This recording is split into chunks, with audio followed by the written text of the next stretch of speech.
Now you know that in ancient times, all kings had at their courts a court fool.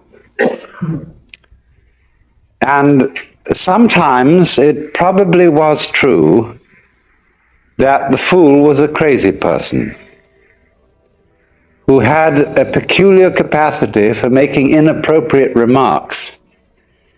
And there's something about inappropriate remarks that can be very funny. I remember as a child we used to play a game in which we had first of all a booklet with a story in it, but every now and then a word was left blank. And then you were given a pile of cards that were shuffled around the players, and in turn, as the story was read by one person, the players turned up whatever card they had and said the word. And the most extraordinary things happened. And in this way, of course, the person who could make inappropriate remarks at the right moment can sometimes bring the house down. But actually, as time went on, the function of the fool became more sophisticated than that. And he became a person whose function was not simply to make jokes and to be a funny man, but to remind the monarch of his humanity,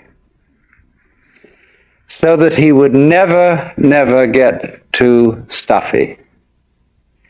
You remember perhaps the lines in Richard II, where the king says, within the hollow crown that rounds the mortal temples of a king, keeps death his watch. And there the antic sits, the antic being the court fool. And there the antic sits, scoffing at his state and grinning at his pomp, allowing him a little time to monarchize, be feared, and kill with looks. And then at the last comes death, and with a little pin bores through his castle wall, and farewell, king. See, that was in a way the function of the fool. He was reminding you of your finitude, of your mortality, and death at the end, in somewhat the same way as monks used to keep on the desks in their cells a grinning skull. And all this is, of course, nowadays thought very morbid, because today we repress death very, very strongly. And the whole function and role of the mortician in our culture is to pretend in some way that death doesn't happen. He's a husher-upper. He sweeps you under the carpet at considerable expense.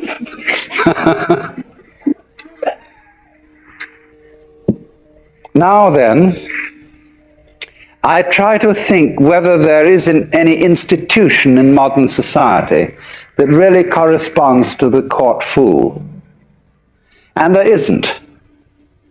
There is, of course, the political cartoonist, there is the satirist, there is the commentator, but he doesn't sit in the president's office. And the president can ignore him altogether if he so chooses. We don't like nowadays anyone to suggest that our social institutions are not altogether serious. We can't stand it because we are much too insecure. And this is a very dangerous state of affairs. And so it really is high time that in many ways the institution of the fool was reintroduced. I want to point out a parallel to this. In some ways, the fool, or the joker, and the monk have a parallel function. The monk is a person who abandons society. He is an outlaw. only he's an outlaw on the upper side instead of on the lower side. As the ordinary criminal is, as it were, below caste, the outlaw, in the sense of the monk, is above caste. And in the Buddhist religion, at its inception, the followers of the Buddha wore those dark yellow robes because those were the garments of criminals. It's just as if today we were to take the kind of blue jeans they wear over in San Quentin and go around in those, or the old-fashioned striped things that were put on jailbirds. And so they took on the garments and external appearance of the lower outcast, but they were in fact respected as upper outcasts. But in modern society, it is very, very difficult to be in that position. For example, in such a true republic as France, every monk and priest is subject to military service. That is not true in the United States, nor is it true in England. They are not quite so republican as the French. But in this kind of modern society, more and more, you must belong. As Thoreau said, wherever you may go, men will seek you out and compel you to belong to their desperate company of oddfellows.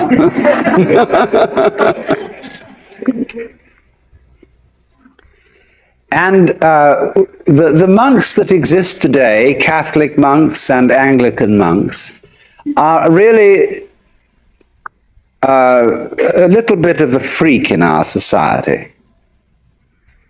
They represent, in other words, the opinions and the discipline of a particular sect. They are not really, they have no actual official and social recognition. Because you see, our society cannot stand non-participation. It cannot stand really fundamental criticism. And so it's in a very, very weak state. I remember as a boy in London going often to Hyde Park Corner and listening to people orate against anything they wanted to orate against. They could criticize and vilify even the most sacred institutions, and the police would stand by and pay no attention, sort of lean against the lamppost and let it all go on. And that's because the people as a whole in those days had a tremendous sense of security.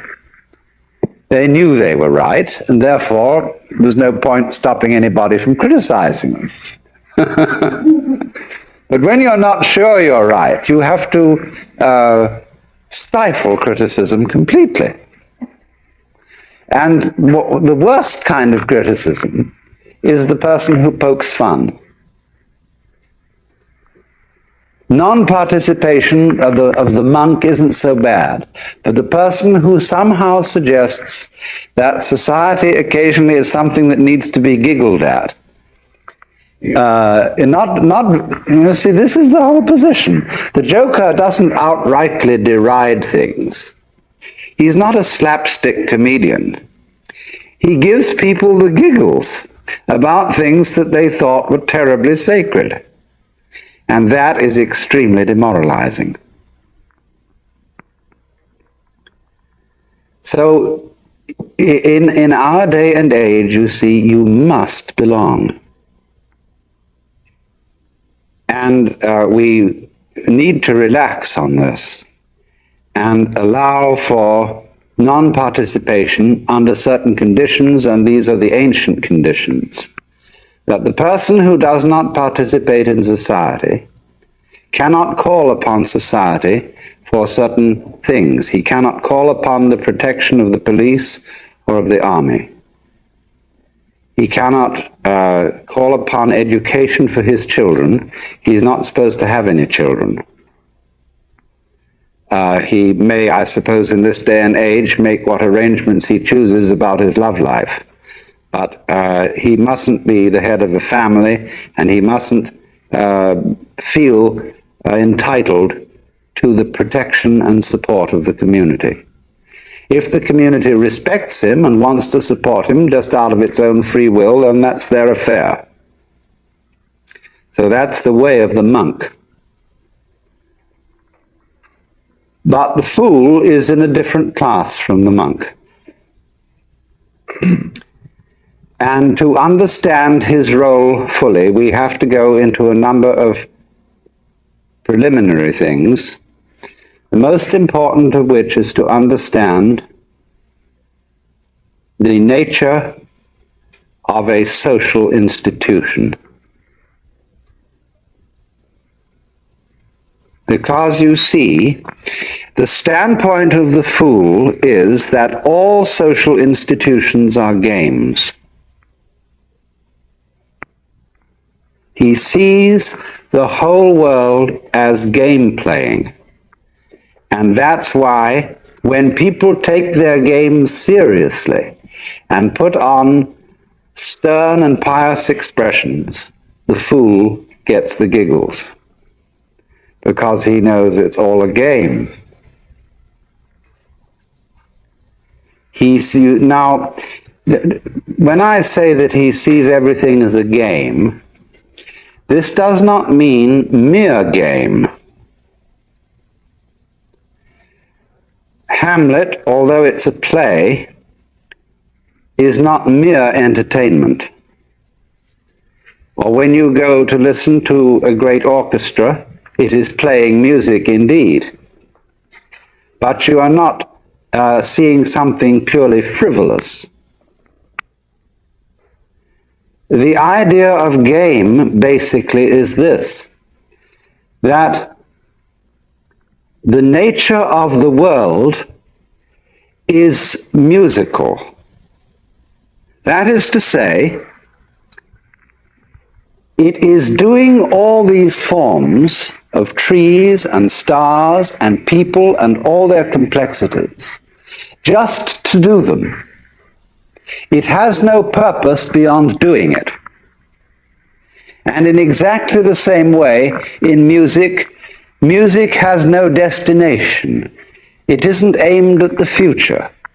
It does travel in time, that is true. But it doesn't aim at a goal in time. The point of music is every phrase as it unfolds itself, and as you perceive the relationship of those phrases to earlier and later phrases. But music itself is dance. It's dancing with sound, and likewise in the art of dancing, you are not traveling. You are not aiming at a particular place. You are dancing to dance. And so what you might call the musical or game theory of the world is that everything that is happening is its own point. It's true that things do develop. For example, the seed develops into the tree. And you might say, from one point of view then, that the point of the seed is the tree. That's the purpose of the seed. But that doesn't really hold up, because then the tree goes and has seeds again. And so you might say then that the purpose of the tree is the seed. Which is which? The whole thing is one process, you see. They really aren't parts. The seed isn't one event and the tree another. It's all one long continuous event, going on, just for the sake of going on and on.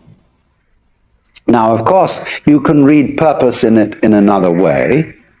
That is to say that a tree is only possible in a certain kind of environment.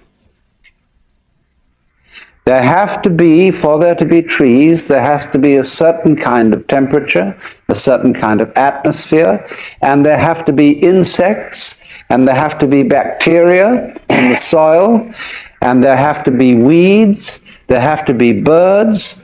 All kinds of things are necessary if trees are to live.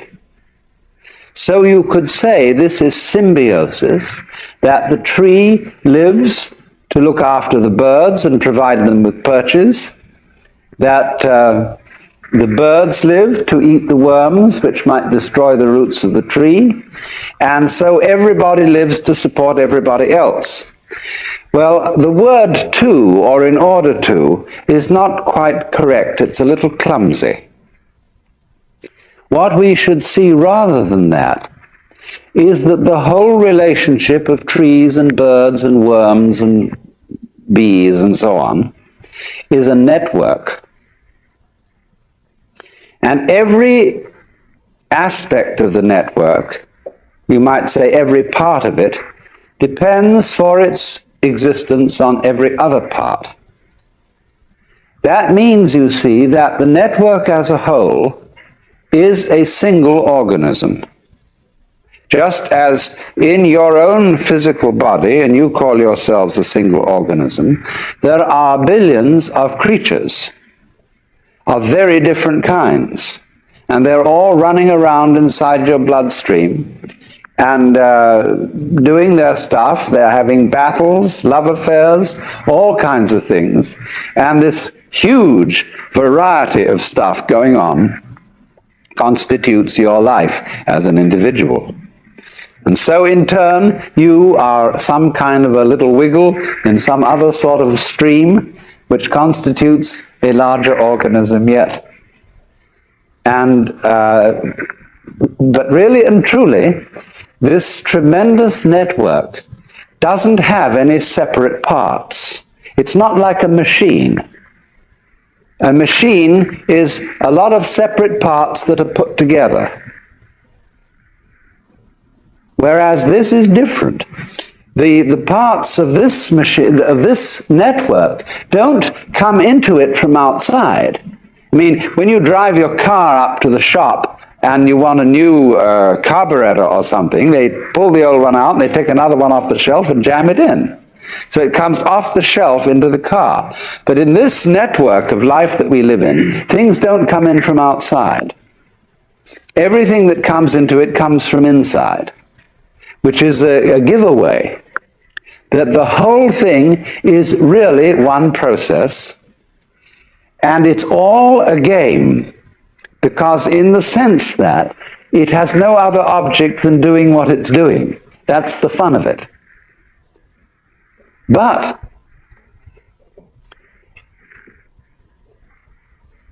it plays, you see, parts.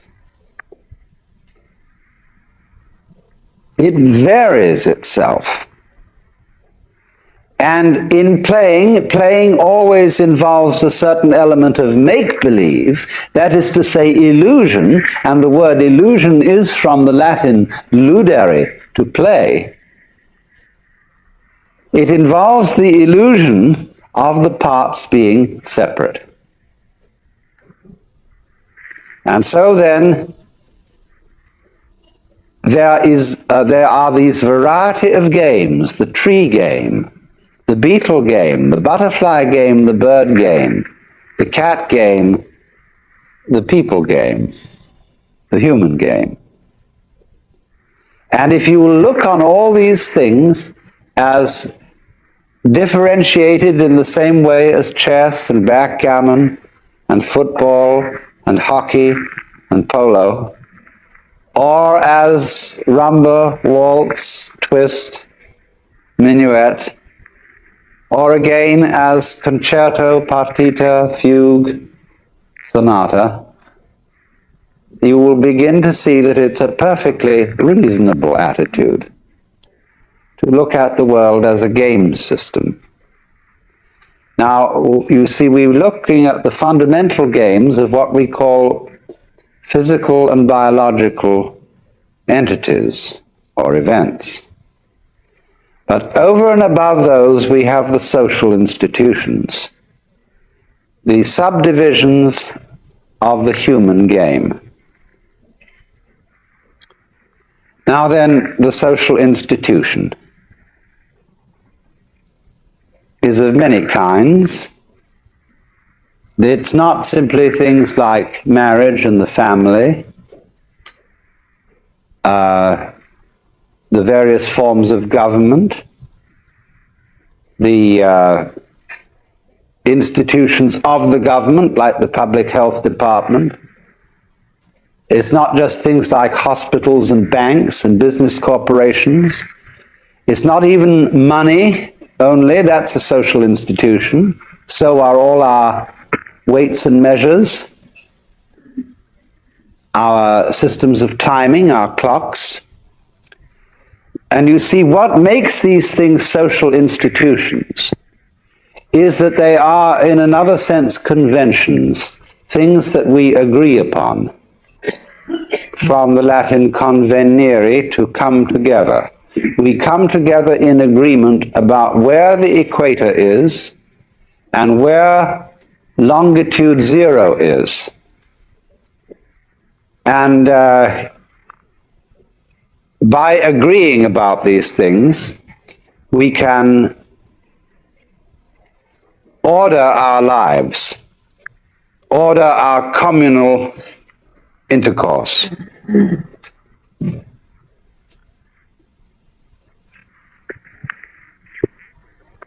I have sometimes mentioned the Buddhist they're mainly Buddhist divinities who you see guarding temple gates. And they're called the heavenly kings, and they're always very fierce, and they carry weapons. And they are the guardians of the 10 directions. In Buddhist philosophy, there are 10 directions, the 8 points of the compass, and up and down. And it's terribly important to keep the 10 directions clear, because if I'm not clear about it, I could never meet you at the corner of 5th Avenue and 42nd Street. So I wouldn't meet you at all. I could never have a date without knowing the 10 directions. And so these Dharma kings are the cosmic traffic cops. And they're keeping everything straight so that everybody can know where they are. So these are the guardians of the social institutions. The agreements we have to make about money and language and law, and also about certain values. Some of these values vary startlingly, but they are still social institutions. Did you realize pain is a social institution? In some cultures, like ours, it's very unpleasant to go to the dentist. But there are cultures in which dentistry is no problem at all, but on the other hand, they have extreme pain when their fingernails are cut or their hair is cut. We are very largely talked into pain in extreme childhood. And it varies enormously as to what may be considered painful. And I think it's not only human beings who do this, but animals do. Experimentation with hypnosis shows that pain is an extremely relative thing. Maybe you have to have some pain, but where you have it is very, very variable. Also, we know too that social institutions govern what we notice. An American male pays relatively little attention to the back of a girl's neck. And it's perfectly okay for her to grow her hair down long and cover it. But to a Japanese, the back of a girl's neck is the most exciting sexual feature. And so when you see a well-dressed Japanese girl, her kimono hangs a little bit down the back like this, exposing her neck. They pay no attention, though, to breasts, which seem to so fascinate the American male. It just doesn't seem to appear. And the way that a traditional Japanese woman clothes herself is exposing the neck, but looking very flat in front, and not at all showing the hips. She's willowy. She doesn't look very willowy underneath, as a rule, but she does when dressed in a kimono. Now, so you see, it isn't just that nature has built in to the human organism certain attractive features about other people. It's the social institution of what is to be attractive. And of course, this comes out very, very strongly in the vagaries of fashion, and how to do one's hair, paint one's face, etc., etc. But now, social institutions go a great deal deeper than anything we've mentioned. And the most important kind of social institution is that which has to do with role-playing.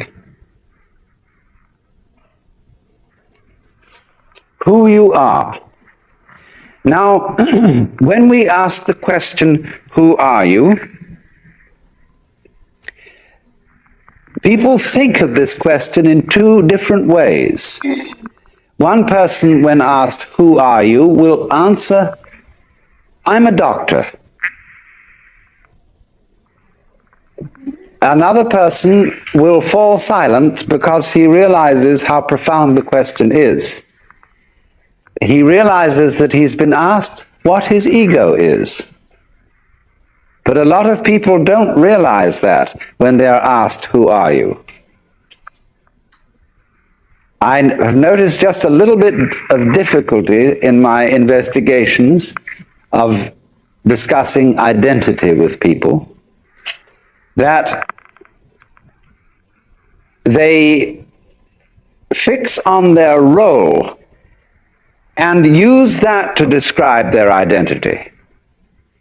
Their name, their family, their place in society, what they do, what their hobbies are, and so on.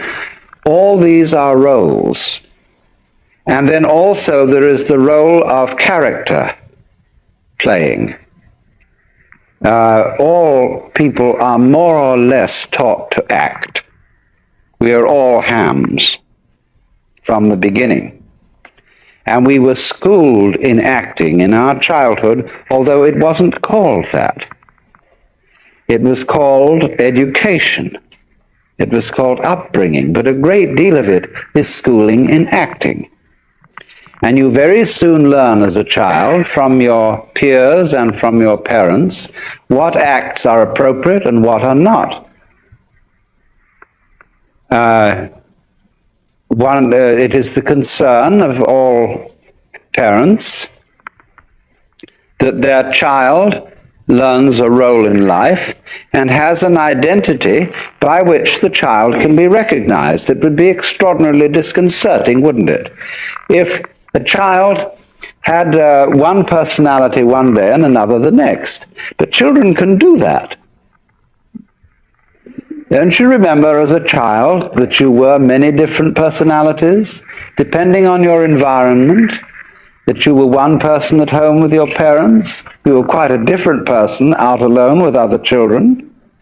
Then when you went to visit your uncle and aunt, you were somebody else altogether, and so on. And finally,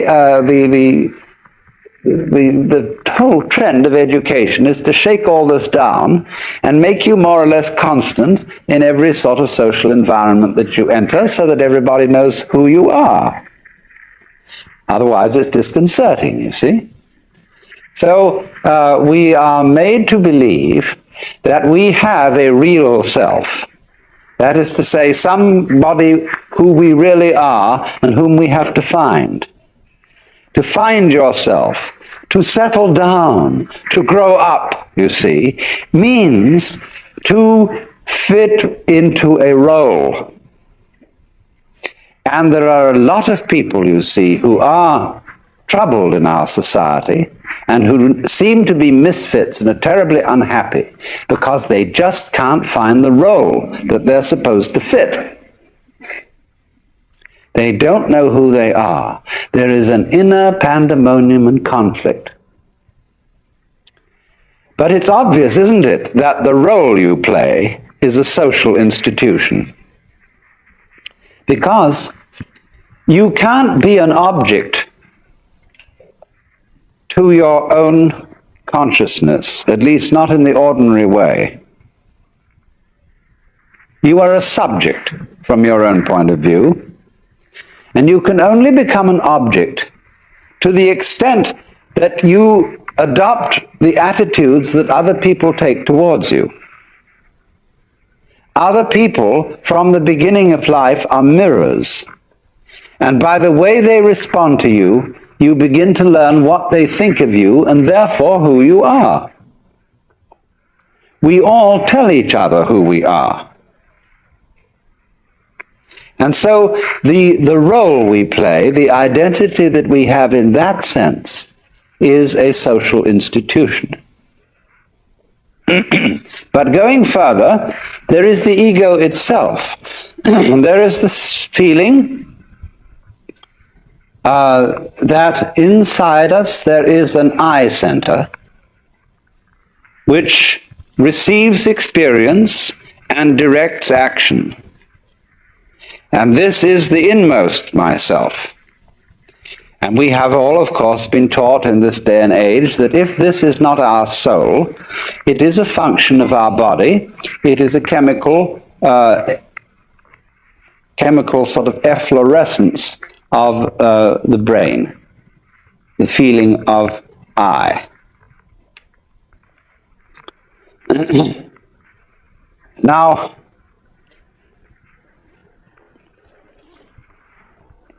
as I have told many of you before in various ways, this sensation of being a separate I, cut off from all other I's, is an illusion.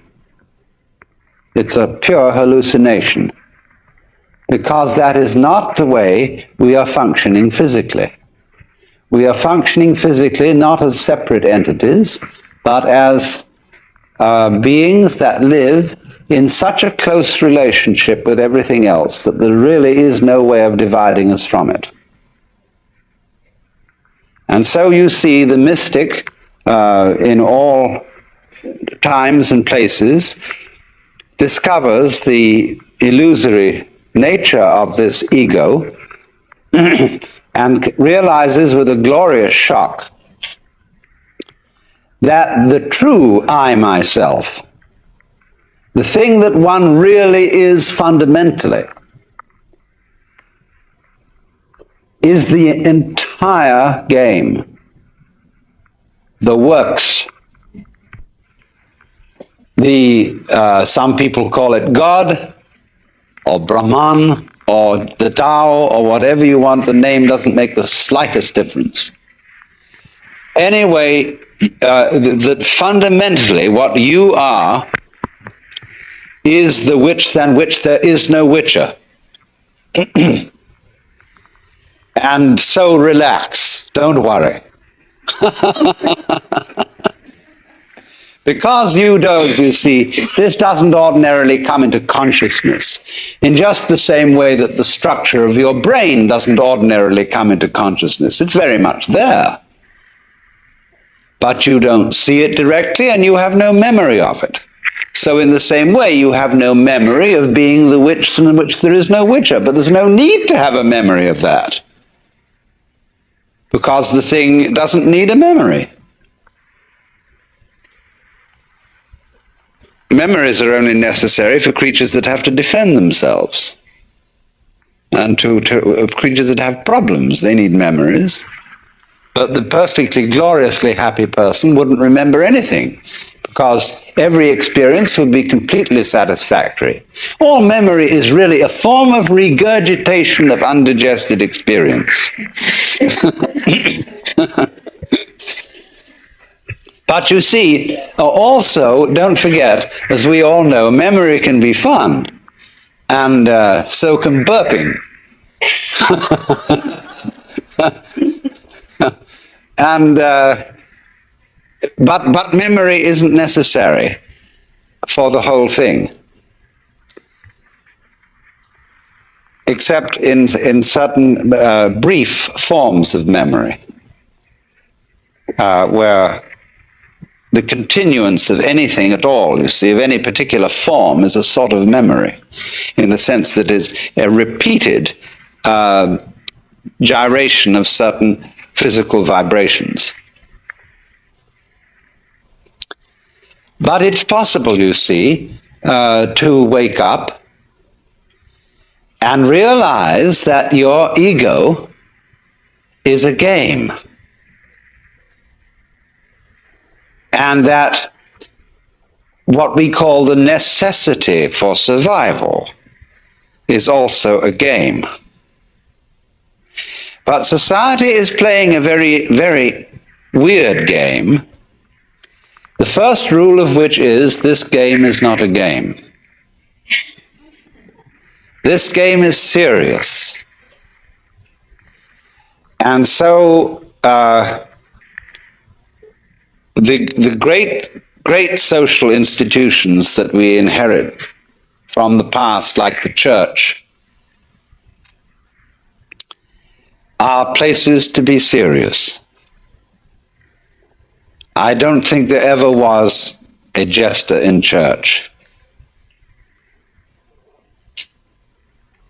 Of course, the church formed itself around a particular jester, and who couldn't be stood and so had to be crucified. It was just too much.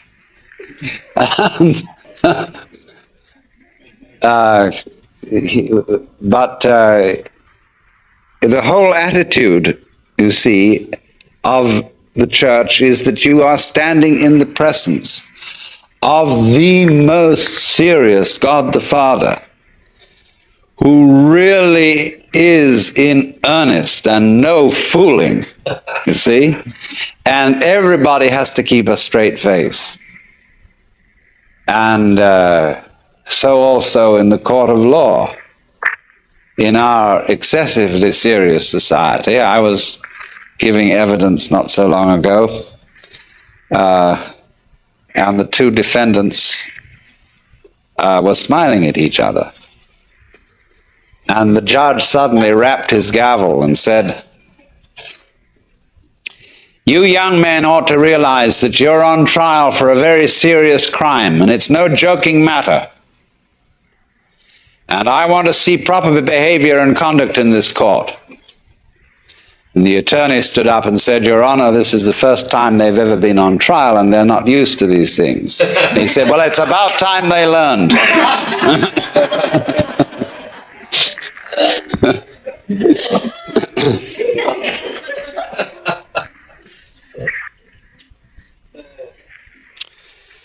So you see,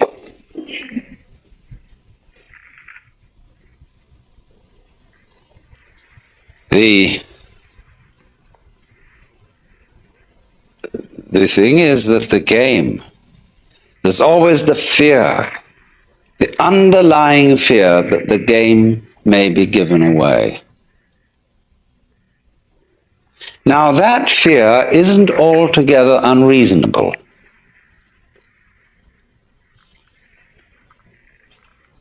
Because part of the fascination of games is to get involved and in a way to forget that they are games. The actor on the stage does his damnedest to persuade you that he is moving in the real world. And children love to get completely absorbed in their games and get the actual thrill of adventure in playing at war and so on. And you see, one reason why people don't really want to know the future, why a really expert fortune teller gives most people a little bit of trepidation, is that if you know what the future is going to be, it is less worthwhile going ahead towards it. If you know the outcome, why bother? See, this is one of the ways we are trying to stop war. The Rand Corporation is trying to make computer systems that at any immediate future date can predict the outcome of a war, so that it won't be necessary to fight it. No. So if we did fight, this would happen. So the person who gets the winner claims a diplomatic advantage, and we go on.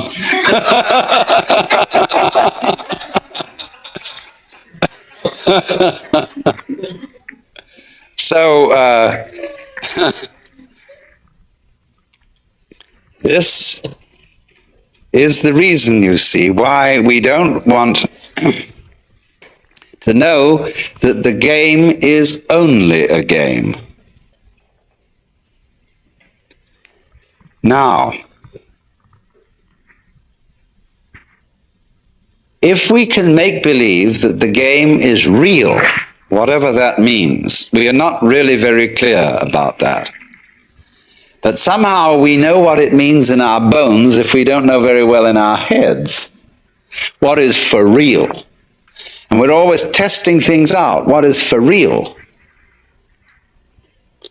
But when the whole world game becomes too real and people become too earnest, it's highly necessary to play a new game, which is the game of game against non-game.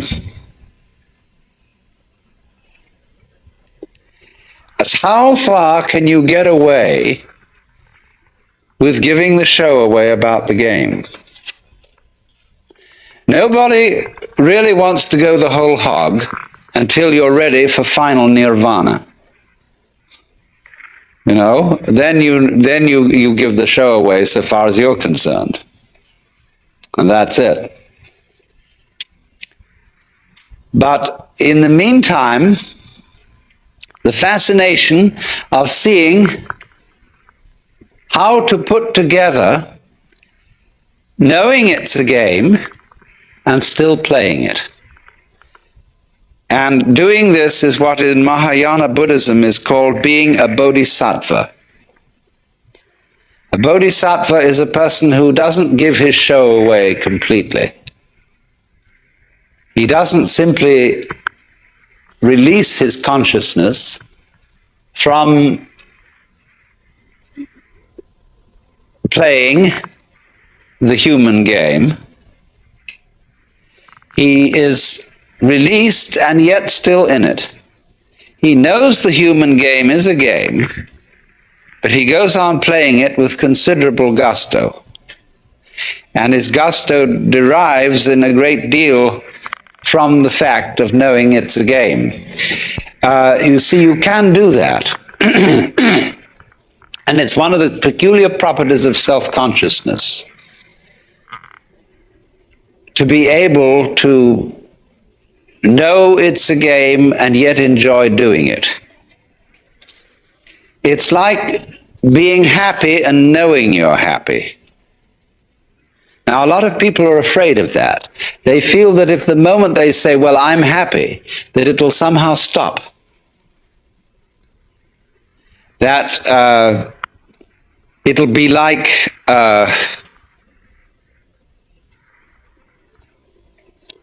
being too conscious of digesting your food.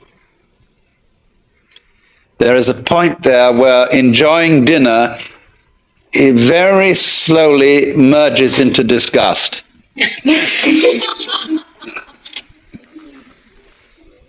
But it needn't be like that. The real gourmet never gets into that bind. And so in the same way, the doing something, being happy and knowing that you're happy, has about it a certain quality of what I would call resonance.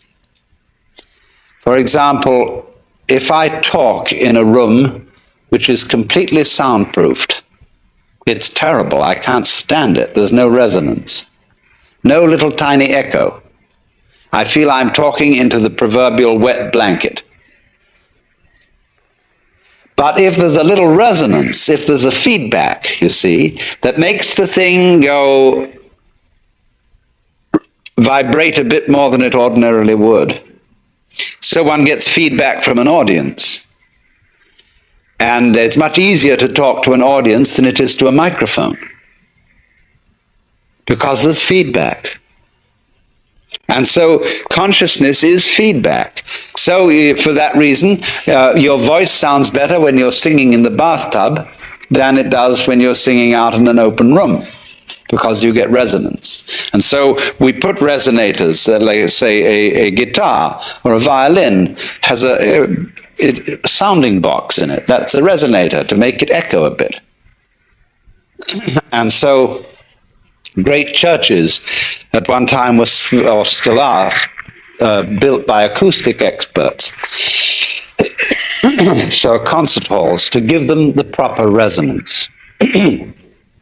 But when resonance gets too much, you know, it starts chattering. It gets a system of echoes set up. And some of the old cathedrals, which weren't built with acoustical knowledge, you can hear the echoes of a choir going on forever and ever and ever. It sounds very marvelous from a certain point of view, but it's not from a musical point of view. It's a kind of it's more sentimental. And we used to even to be taught to sing in church with an echo technique in the voice,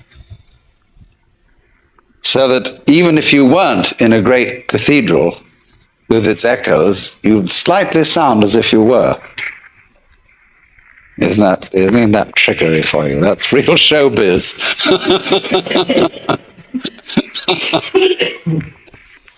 So, to play the game and to know it's a game can be quite fascinating, and not really giving the show away, but giving it away enough somehow. And that, you see, is the Joker's function. So, what he is doing then is he is in a point of view where he sees all that is going on as a game.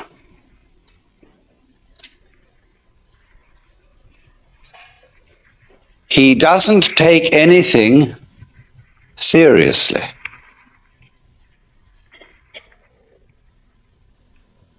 But don't forget that that doesn't mean that he is simply shallow and frivolous. Because, for example, if somebody were to say to me, "I love you," and I turned to them and said, "Are you serious?" she might say, "No, I'm sincere." Because love isn't necessarily serious. You see, we use the word serious very frequently, where we should be using the word sincere. And the lack of proper delineation between these two words causes a great deal of confusion. It's like the confusion about the word must. You must do this, whether it's a commandment or whether it's a condition, a state of affairs that simply is so. And so in the same way, we need a clarification of must, and we need a clarification of serious. And it can be divided down into serious on the one hand, or sincere on the other. What is sincerity? Sincerity is being integrated, being all of a piece. Now you see, we often think that the person who doesn't take life seriously isn't all of a piece. That is to say, his heart's not really in it. He is out here living, you see, and going along and talking to people. But the feeling is of an insincere person, there's something in the back of his mind that isn't participating. That's what worries people about actors. Are they acting in real life?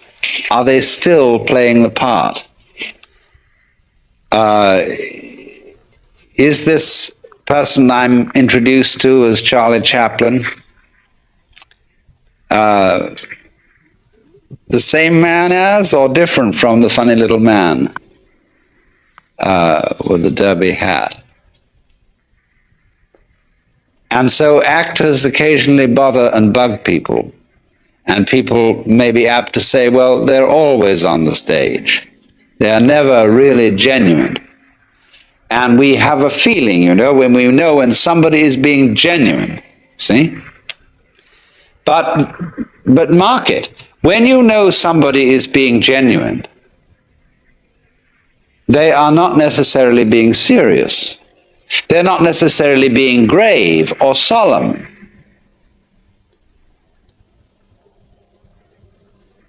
What I want to give the idea of is sincere laughter. And also sincere play. There is a perfectly sincere laughter.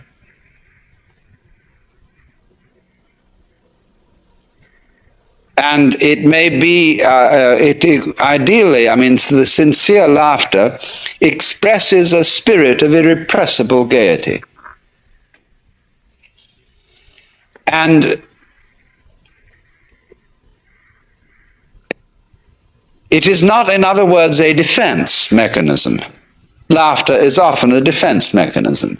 We laugh with what we call a nervous laugh, or laughing someone to scorn can very often be a forced laugh that isn't really funny at all. But the real laugh is, of course, the resolution of anxiety. The anxiety is serious. And anxiety is a state of palpitation, of the trembles. Anxiety comes upon us when we cannot decide which way to go, or which way things are going to go. And so we tremble between alternatives.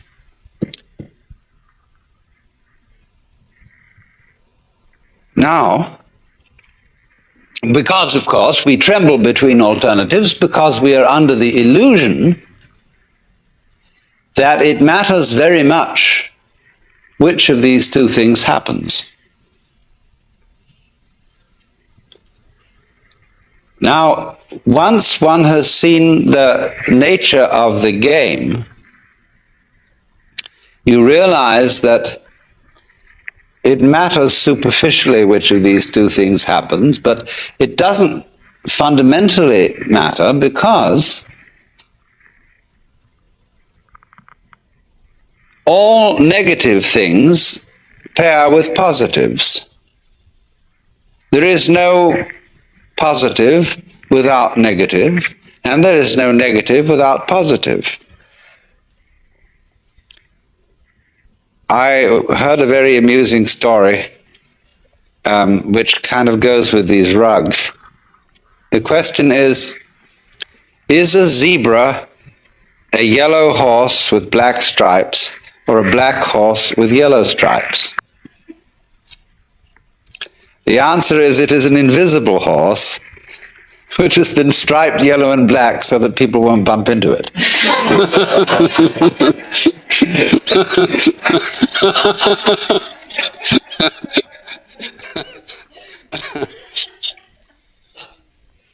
Now, in a similar way, reality is an invisible state of affairs beyond all description and thought, but it has been striped black and white so as to be seen. And this is life and death, up and down, sound and silence, the whole vibratory character of being. And the game, the fundamental game that the universe is playing, is to forget that this is so. You see, what you might say in theological language, the invisibility of God is his self-forgetfulness. And the visibility of the world is the game being played.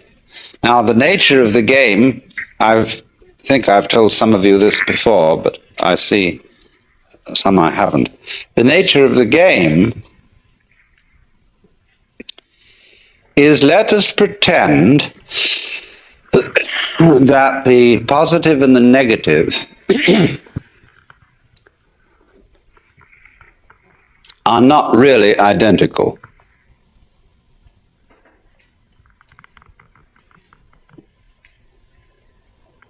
You see, they're explicitly different, but implicitly the same, because they always go around together. And that reveals a hidden, implicit conspiracy between black and white. And the truth is you can't have one without the other. But if we can pretend that they don't go together, that they are actually enemies, then we can have all sorts of games. The first game of which is, oh dear, black might win. The next game is, but white must win. And from that position, you can develop all the games you want. And it's interesting, isn't it, how so many of our table games, like chess and dominoes and checkers and so on, use the black and white pieces. And you can find in the conventions of chess, one could discuss all the problem in terms of chess. When I bring up the Joker, of course, we're in a way discussing it in terms of the game of cards, because the Joker is the card beyond role, the card that's wild, that can be any card in the pack. In other words, it's delivered from being a particular someone and can be in anyone. And it pops up here, and it pops up there, and it pops up here. And you never know, where is the Joker? Who is the Joker? You see? The thing that we have to understand, really, is that all the roles are the Joker playing them. And the Joker is looking at you out of all pairs of eyes. There he is. Only he's pretending very often that he's not the Joker at all. Oh no, this is just me. I'm not the Joker. Where is the Joker? Well, let's have an intermission. Now, to revise a little bit about this morning's talk so that we're all up to date, I have been discussing the role of a certain person called the Joker. The Joker being the one who has insight into the fact that all our social institutions are games. The social game is played with an initial rule. The first rule being, this game is serious, or this game is not a game. And therefore there is a tendency within society to resist very strongly any notion that what it is doing is not altogether serious. And at a still deeper level, beneath the level of social institutions, there is also the recognition on the part of the joker that the basic forms of nature are also games. The human game, the rabbit game, the mouse game, the bee game, the tree game, the stone game. Because all these are forms of a musical nature, that is to say, they are forms played for themselves. They are played in the most intimate interconnection and interrelationship with each other. But they don't have any purpose beyond what is happening, in the same way as music and dancing. But when people take games seriously, and part of the fun of a game, you must remember, is to take it seriously, they acquire an attitude which strikes the joker as being half funny and sometimes a little pitiful. A good joker is inclined, really, not to laugh at people, because if a person is terribly seriously involved, in the sense of the kind of person we call colloquially a square, the joker feels sorry for them because they live a deprived life.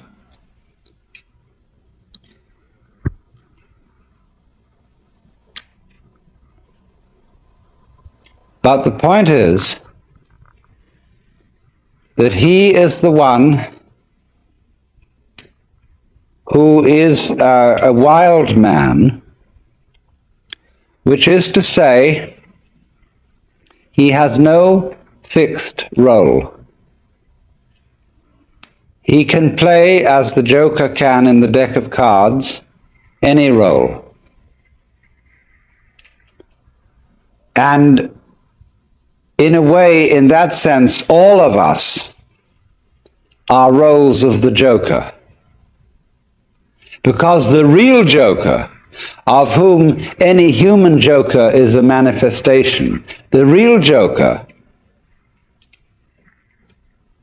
is Brahman, is the ultimate player of the game, the divine ground of the universe. So then,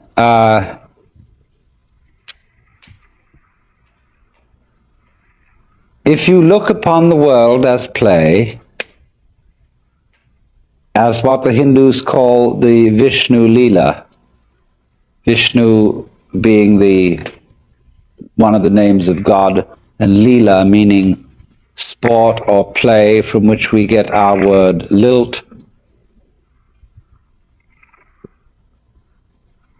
Then Vishnu or Brahman is the big joker, and anyone who realizes this is the little joker.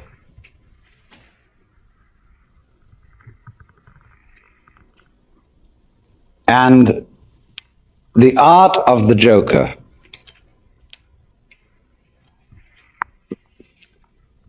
is very paradoxical, because it is to give the show away that it is a game and yet keep the show going on. There is something about a joker of a now you see it, now you don't character. So that even when somehow you find in studying all these Hindu and Buddhist texts that when they're discussing one's awakening to the very final secret, somehow there is the feeling of, well, what did we get? Because you step into a new dimension. You see from the standpoint of this sort of awakening that really and truly you were awakened all the time. Imagine going through a gate in a wall. Here is this great barrier. You walk through it, you turn around, and the wall and the gate have both disappeared.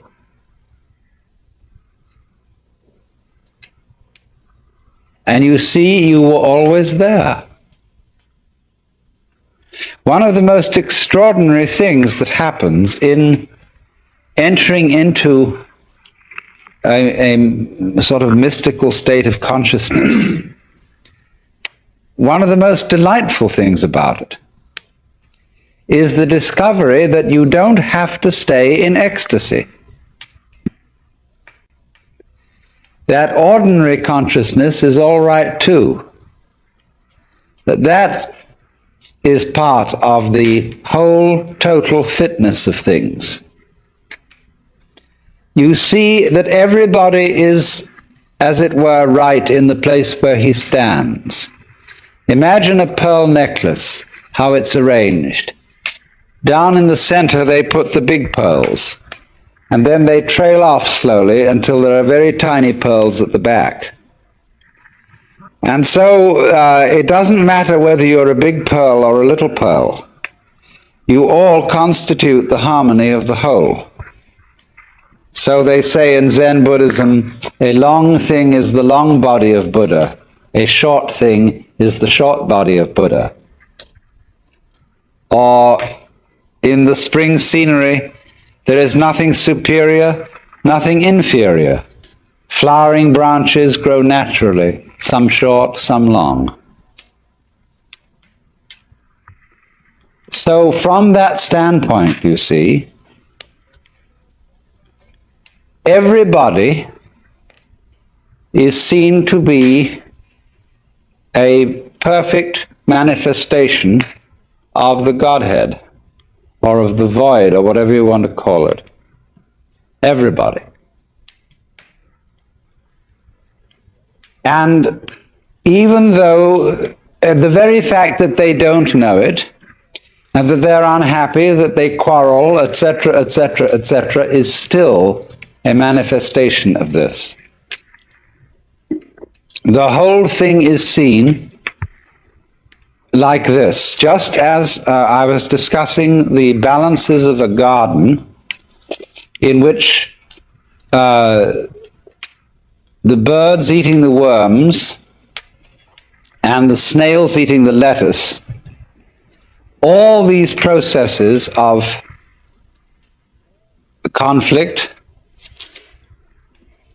build up the ongoing miracle of the garden itself. So in the same way, things that you see in yourself as neuroses, as forms of ill health, as things that you shouldn't be, they are your slugs and worms.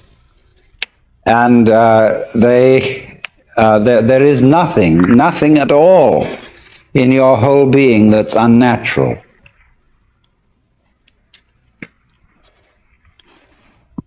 All of it is an integral part of the game. And if you weren't as awful as you are, you might be creating very serious trouble.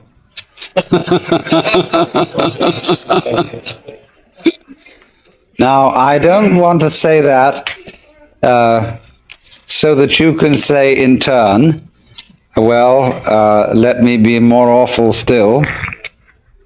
You know, St. Paul got all tangled up in this. He, having explained that without sin there could be no grace, he said, shall we then sin that grace may abound?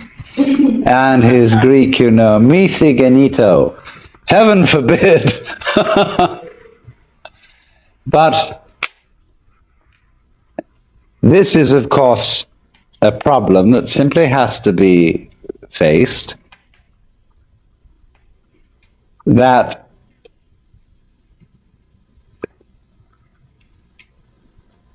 the universe in its grand design has nothing special to do with morality, or rather no more special connection with morality than with anything else. Morality is a part of the universe. It's a way of playing the human game. And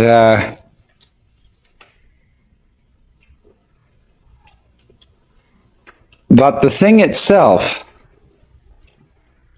is really beyond good and evil. Now,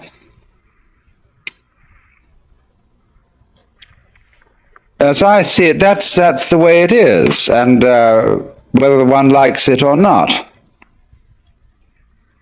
it's always still up to you how you want to behave.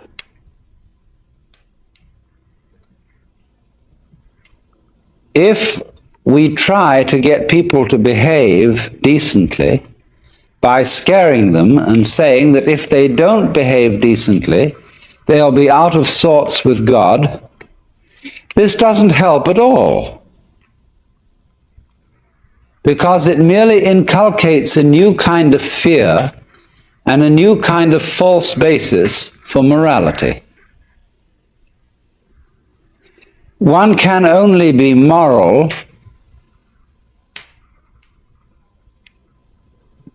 because you like to do it that way. There really is no other reason whatsoever. And to try and find other reasons always perverts morality. In just the same way, the powers of the universe, the power of fire, the power of electricity, the power of steel, they are neither good nor evil. You can use either one for the blessing of people or for their destruction. And so the truth itself, I mean, the foundation reality of the world is something like that.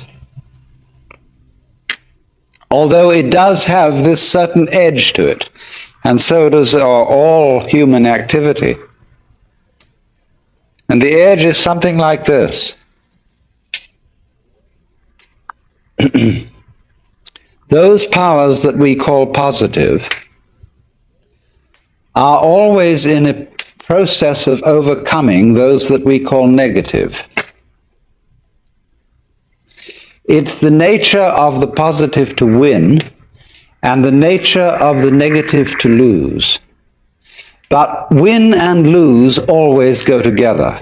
Nobody wins unless somebody loses. Nobody loses unless somebody wins. Their relationship is transactional in the same way as buying and selling. But if it were the other way round, you see, if the negative were always in the situation of overcoming the positive, you would get a universe that would not be a continuing game. It would be 100% tragedy.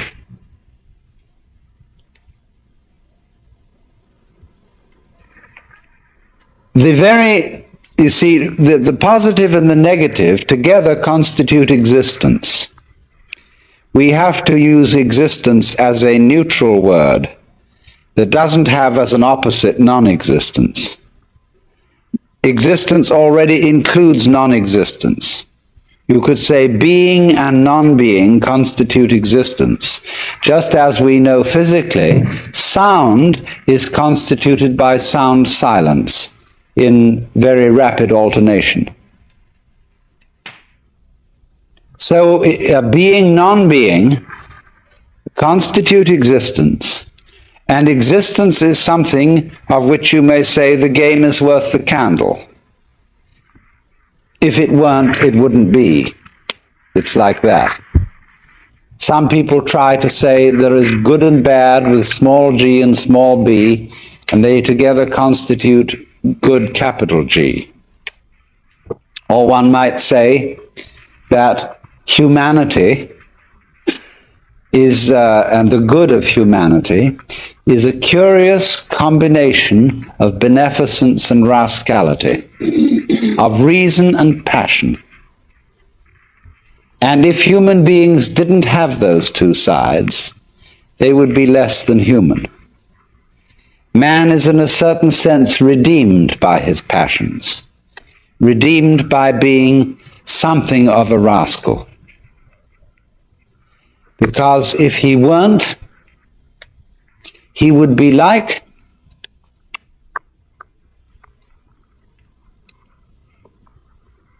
a stew with no salt in it. The salt somehow is something that in a large quantity is horrible, but in a certain small quantity delightful. And so everybody has to be salted with a certain amount of unrespectability. Otherwise, they're impossible and intolerable. The only thing is, as a fervent cook, don't overdo it.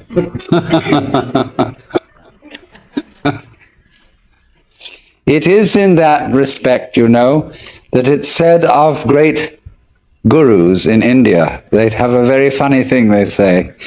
People, Westerners, go over and they meet this man who's supposed to be extremely holy. And they're all agog, you know. And then after spending a few days with him, they begin to wonder. They find he smokes cigarette. They find that he occasionally loses his temper.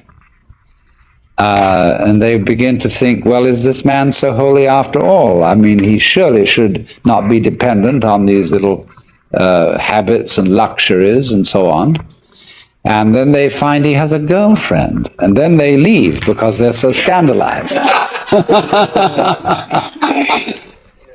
Well, then the Hindus say, now you shouldn't get so upset about this, because if this man didn't have a few little vices, he would cease to manifest. He would simply disappear. He has to have these things to keep him grounded, to keep him in the world. Or if suddenly, you know, he gets terribly angry with a certain student and seems to lose his temper, they say, oh, no. That's a tactical anger.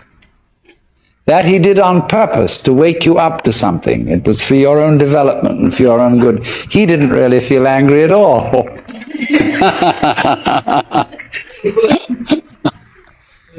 Oh dear. But do you see the point? There is something in the fact that if he didn't have these little attachments, he wouldn't be manifesting. He'd simply disappear. There's something in that, only don't take it too piously. I think you get the point. So then, we now have to explore a very important aspect of the Joker as equivalent to Gurdjieff's Sly Man. You see, he points out the four ways: the monk, the fakir, the yogi, and the sly man.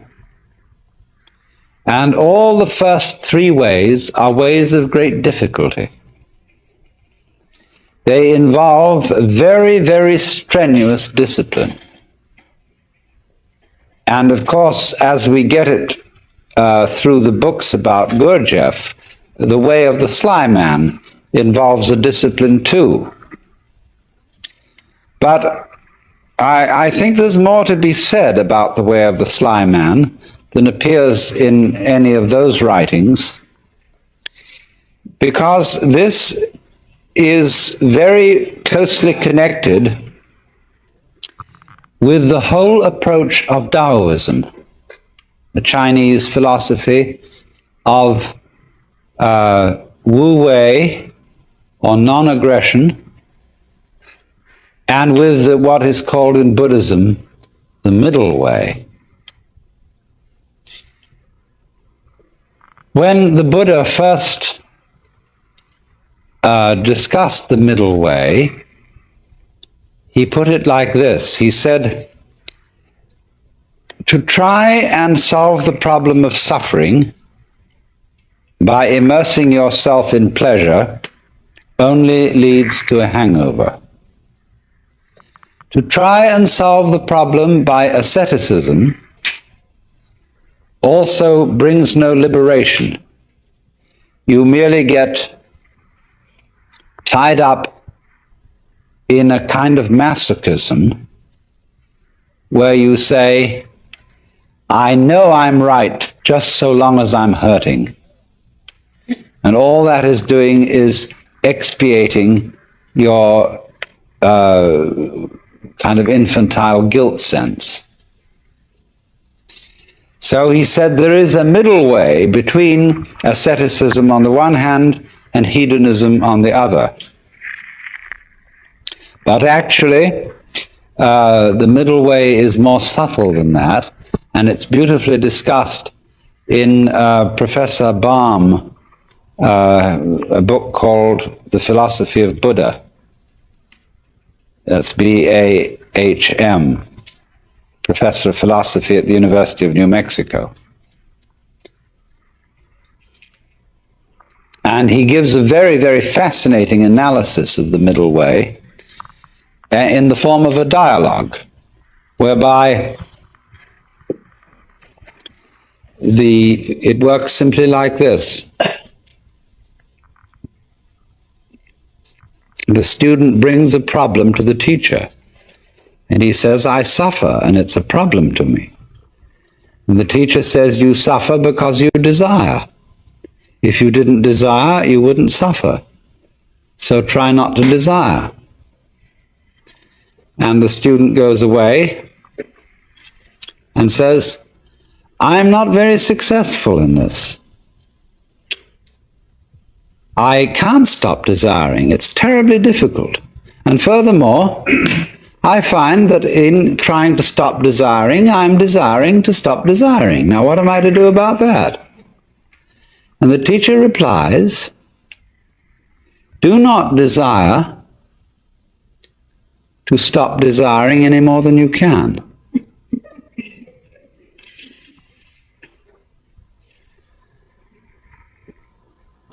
And so the student goes away and practices that.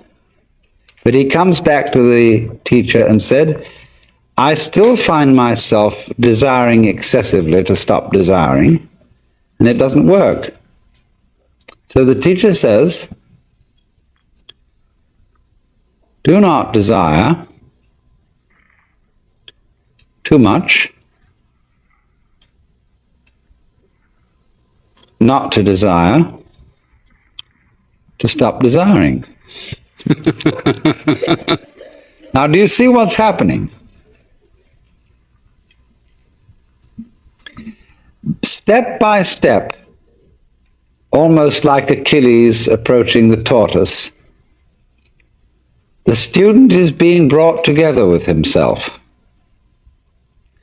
to the point where he catches up with his own inner being and can accept it completely.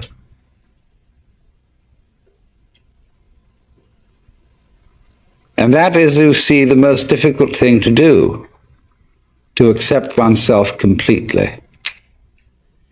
Because the moment you can do that, you have in effect done psychologically what is the equivalent of saying in philosophical or theological terms, you as you are now are the Buddha, just as I was explaining a few minutes ago. That's unbelievable. Because we are always trying to get away from ourselves as we are now in one fashion or another. And it's only we will only stop doing that through a series of experiments in which we try resolutely to get away from ourselves as we are. So that is the middle way. But ordinarily, in these other ways, the way of the yogi, the fakir, and the monk, the individual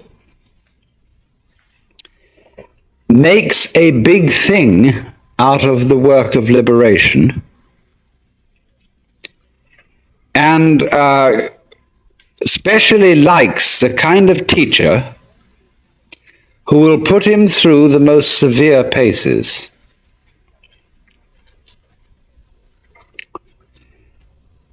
It's interesting how there arise from time to time schools in the West where someone comes along offering, people say, look, it's all very well to go to discussion groups and talk about these things, but that's not the real thing. What you need is really to get down and do some work. And often these teachers are very rude and very stern, but people love it. And such a person will always attract a great following. Because people get the feeling, now we're at serious business here. This is really something, you see. And this, you see, though, can be an awful problem. Let's suppose that you have some difficult and distressing habit, like drinking too much. And you're assured that once you've become the victim of this habit, it's an extraordinarily difficult thing to get rid of it, and it requires intense willpower. And so that kills you right off. You're a dead duck from then on. Yeah. It's as if, you see, you had said to the devil one morning, look, I'm going to get rid of you. I'm not going to have anything to do with you anymore. So the devil, who is an archangel and is terribly clever, is all set for you. And because he knows that you are getting out of his way, he surrounds you with greater temptations than you ever imagined. If you are going to outwit the devil, it's terribly important that you don't give him any advance notice.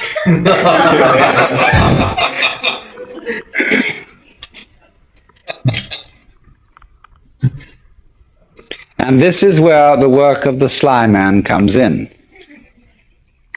Put it in other terms, in Hindu or Buddhist terms, in the popular terms of popular Hinduism and Buddhism. Liberation is getting out of the toils of karma. It's like this. During your many past lives, you've done all kinds of deeds, good and bad, and you are reaping the consequences of these deeds today. And also today you are setting up future consequences. Now, before you can be liberated, you've got to pay off your karmic debts. And so the moment you set your foot on the path of liberation, you are apt to find that all your karmic creditors will come to your door. And that's why it's often said that people who start out on a serious work of yoga suddenly get sick and lose their money and their best friends drop dead and all kinds of ghastly things happen. That's because, you see, they served notice that they were going to do this. And so all the creditors came around. If you're going to leave town and you owe lots of money, you know, you mustn't announce that you're leaving or give a farewell party to your friends because the grocer will find out. So the art of the sly man is to make no contest,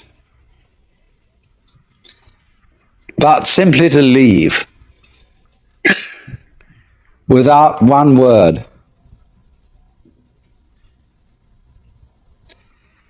In other words, that's the meaning of Wu Wei in the technical vocabulary of Taoism. Wu Wei, not to interfere, not to force things. That's the best translation of Wu Wei, not to force things. But so he just drops it like that.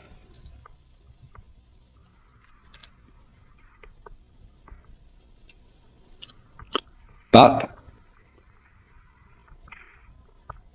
you're in this respect, you see, you're your own worst enemy.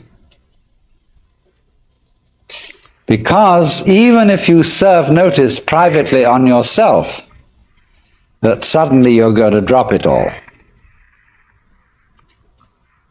already the devil knows. Because who do you think the devil is?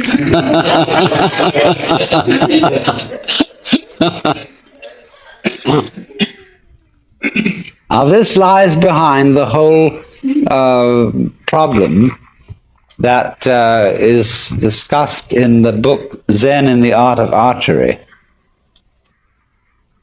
The necessity of letting go of the bowstring without first deciding to do so. Another way of putting it is that the decision to release the bowstring and the action of doing so must be simultaneous. Not to decide and then act, but to act, decide all at once.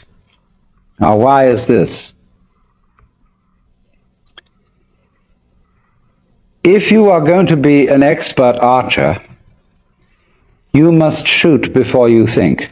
Otherwise, it'll be too late. You don't aim and then shoot. It's all one action. And this is true likewise of any sort of shooting, pistol shooting as well. That if you aim, if you decide and then fire, you're apt to do things like pulling the trigger instead of squeezing. All kinds of wrong things are done. And you're always a moment too late if you decide first. You have to act and decide simultaneously. So what does that do, you see? That puts up a very curious problem, which in its own turn becomes a bind. To try and act quickly enough so that you overtake the preliminary decision. To try not to decide first. And that is an impossible problem.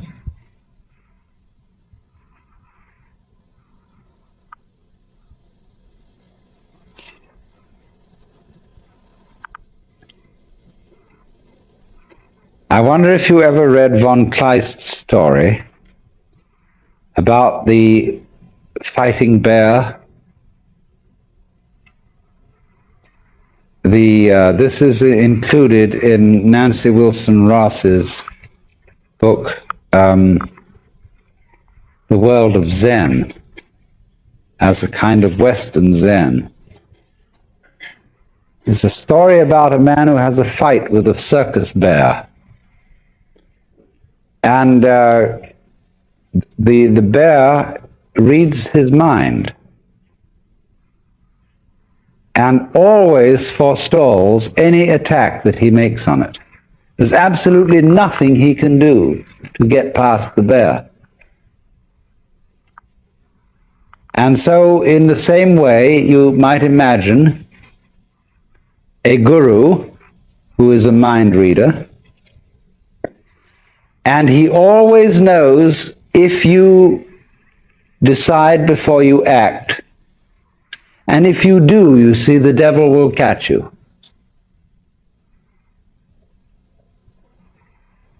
Instead, you see, of deciding that you won't be an alcoholic anymore, the only thing to do is not to drink, without any previous decision on this matter.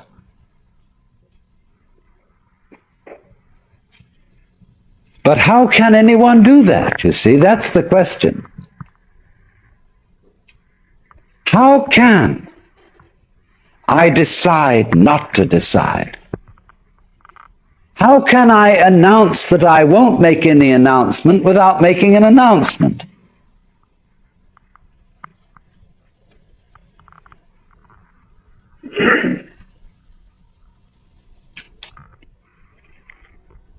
You see, there is no way out of that bind.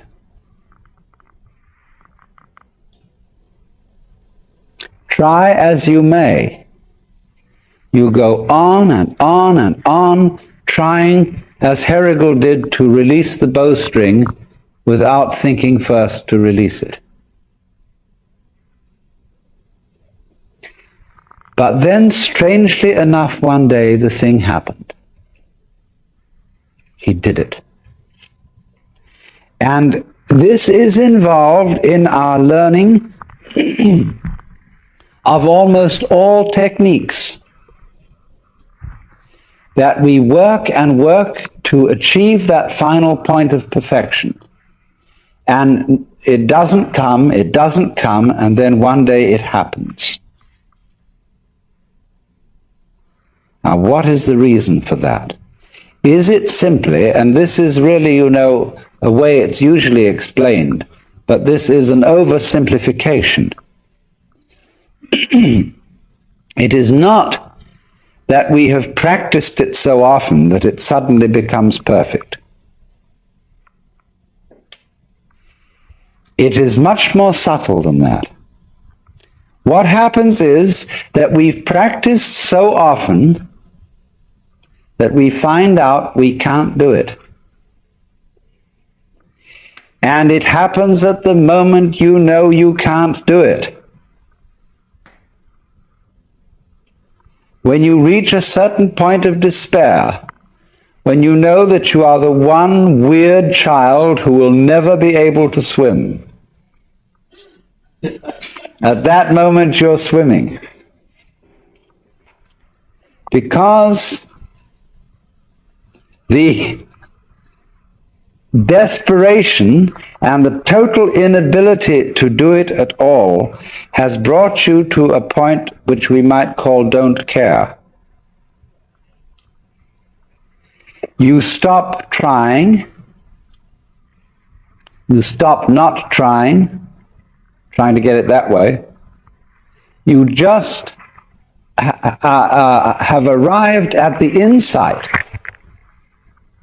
that your decision, your will, doesn't have any part in the thing at all. And that's what you needed to know. You've overcome, you see, the illusion of having a separate ego. There is no way of telling anyone that that's an illusion and getting appropriate action. because we are thoroughly indoctrinated with the idea that it's real. And if I say, well, I'm going to get rid of my ego, that's what the Taoists call beating a drum in search of a fugitive. He hears you coming.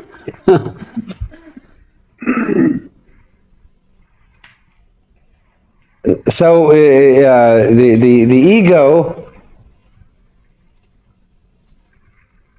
that is to say, the illusion of having a separate will and a separate I center that can be an effective agent,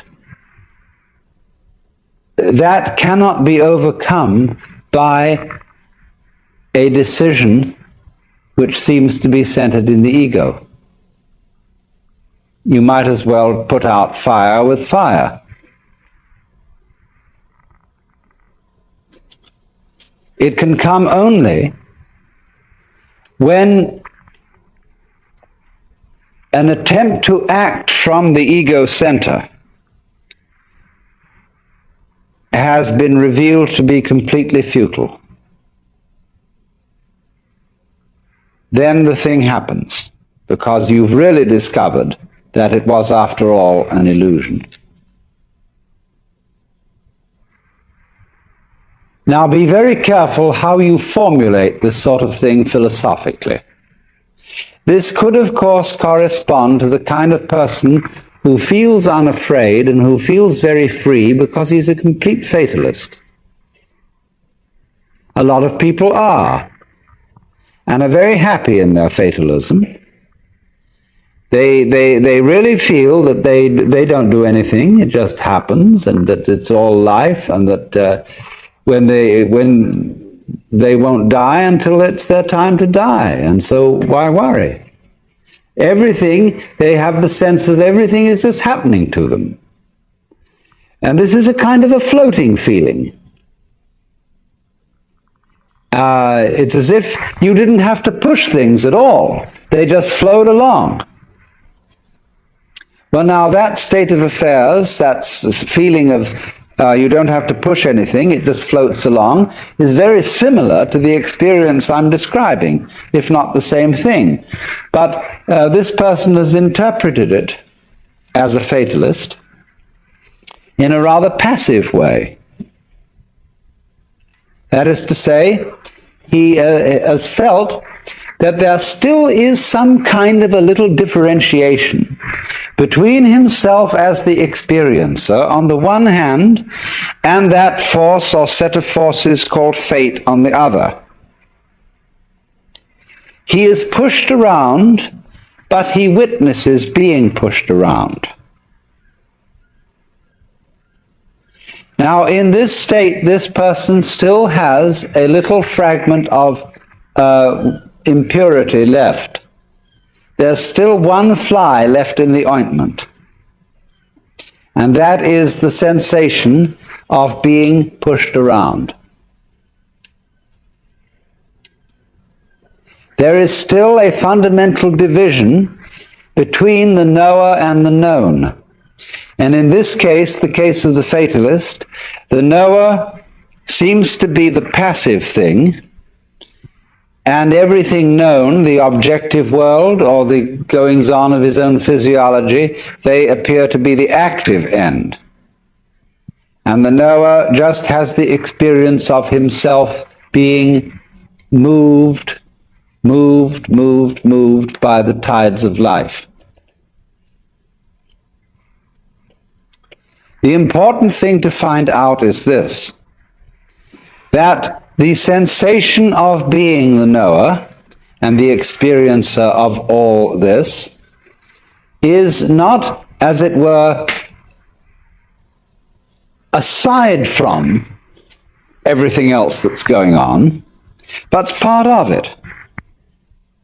Just as you, although you experience your own existence subjectively, you are nevertheless part of the external world. You are in my external world just as I am in your external world.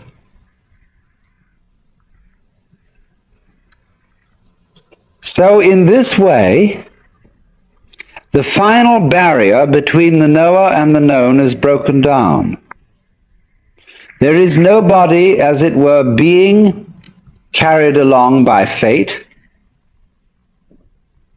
There is just the process. And all that you are is part of the process. Then there is a curious flip. The individual who has always felt himself to be the tiny little thing on the end of the big determining process suddenly goes bloop. Have you watched sometimes a tiny little piece of mercury coming nearer and nearer to a large piece of mercury? The sudden moment when they touch each other and bloop, the little thing vanishes into the big one, almost more dramatically than a drop into the ocean.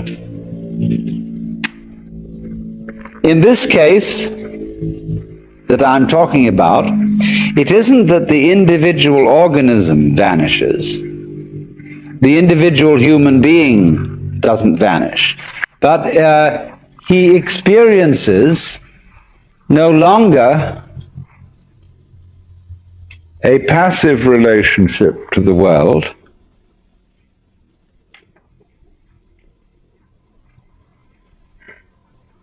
he simply sees that all that he is and all that he ever was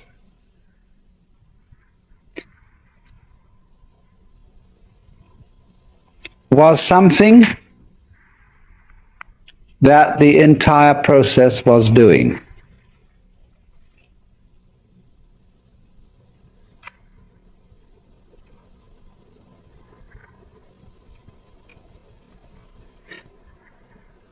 At the time, in other words, when he felt himself to be separate, he sees that that is in a certain way just what he should have felt,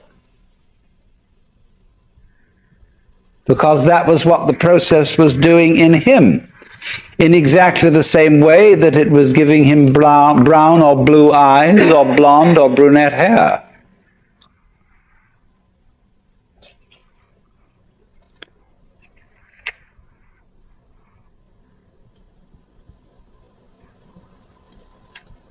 And that's going through the door and turning round and seeing there wasn't a door. Of finding that you aren't fated, that you're not trapped, because there's nobody in the trap, and it takes something trapped to make a trap.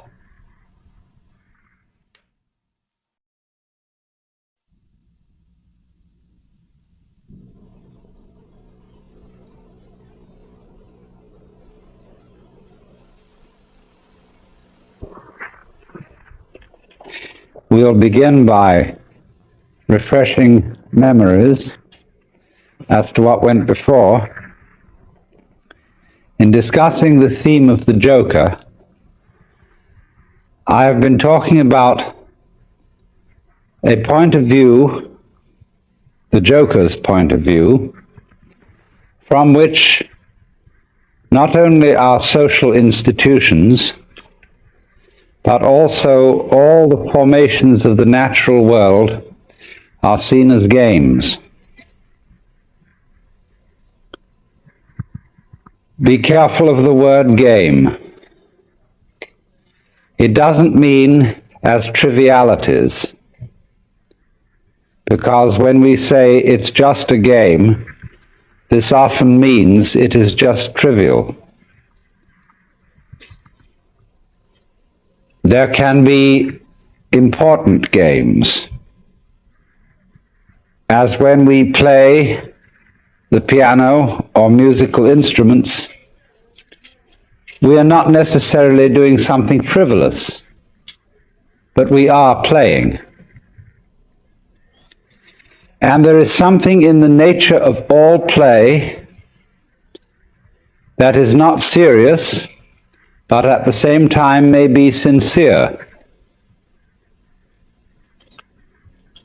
And I tried to give you the picture of the multiplicity of natural forms on the one hand, and of human social institutions, and all the things that we do and consider important and busy ourselves with as human beings.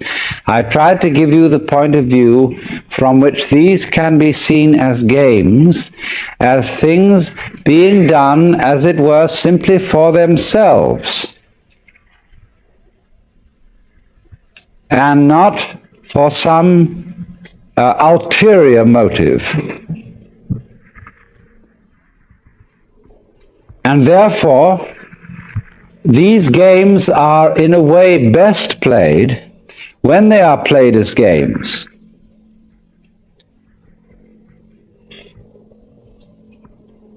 Although it's really all right for people to take them seriously, except that they are a little bit deprived. They're missing something. And so when the joker sees a person taking his life seriously and regarding himself as extremely important, there is something a little bit funny about it, and he is inclined to get the giggles. And it's all, he knows that the very intensity of seriousness with which the individuals concerned are taking these games will be a kind of foil for the subsequent bursting into laughter when he sees that it wasn't serious after all. You see that? You might say there are these classes of people. There are the very far out people and the very far in people. Now, ordinarily we say someone's very far out when they are oddballs, when they are exceedingly unconventional. But I want you to turn the picture round and look as a conventional person. Look at a square as a person who's very far out. That is to say, he is so involved in the seriousness of the game he is playing that he is lost. He doesn't know where he started from, and he thinks he's there. But he's completely lost, because he is actually under the cover of his assurance, of his status, of his position in society. He's really a very anxious person. I said a lot yesterday about the way in which our society shows anxiety because it cannot permit the existence of people who don't belong. And it cannot really permit the criticism of laughter. It cannot permit the presence of the old-fashioned court jester. Because these people are so far out. They are so involved, and one from a certain standpoint, you see, from the joker's standpoint, he doesn't condemn such people. He rather congratulates them on their heroism for getting so lost and involved. But to keep the far-out people from going quite insane, there have to be far-in people. And the far-in people are those who keep contact with the original goings-on behind the scenes. They are like the prompter in the theater Well, there are the actors out on the stage, relying on their memories, etc., and they're supposed to get completely involved in the play. But there's a concealed prompter with the script in front of him. And he is the connection of the actor on the stage with the green room behind the stage. And you see in this dramatic analogy of the universe, the green room is the central point, the still point of the turning world. The green room is how God is when he's back home, not involved in all these games, and takes off the mask. See, on the Hindu theory that everybody is a mask of God. Like a wonderful line in one of Chesterton's poems. And now a great thing in the street seems any human nod, where move in strange democracy the million masks of God. The million masks of the Joker, because the Joker is the player, the trick player, who plays ultimately the great trick on himself. So really, there can be no resentment about this. Nobody to blame, nobody to turn around to in the end and say, you bastard, you did this to me. Because it's always you who are ultimately responsible. So, this prompter, you see, keeps the actor on the stage in touch with the green room. And so there are certain people in the world who might be a kind of a priesthood sometimes, although priesthoods are apt to become corrupt and square, but a kind of people in the know. There always has to be somebody around in the know, so that, as it were, the wheel of society and of existence, the wheel of the squirrel cage, the wheel of the rat race, can have an axle firmly planted. And at the center then there have to be the far-in people. So this is the domain of jokers. Now, having developed that side of the joker, the person who sees through the social institutions as games, I went on in the second session to discuss another aspect of the joker as the sly man, in comparison with the monk, the fakir, and the yogi, who undertake, all those three, undertake in certain different ways disciplines which have the intent of releasing them from their karma. The individual, in other words, challenges his involvement, his attachments, his limitations, his finitude, and endeavors to overcome it. But in each of these three cases, the individual involved stirs up an immense opposition, because he serves notice upon the devil, or shall we say upon his karmic creditors, that he is about to leave town. And so all the creditors come rushing to the door. All his past sins catch up with him. And the devil lays his temptations in the way all the more thoroughly. So that the sly man is the one who, when he is going to leave town, does so instantaneously without any prior announcement. And so in this way there is, shall we say, a cunning manner of becoming a Buddha. And that is to become one instantly. without any preparation or warning whatsoever. This is why Zen is called the sudden school, and why Satori is a sudden awakening. Because it has to be done without the slightest warning.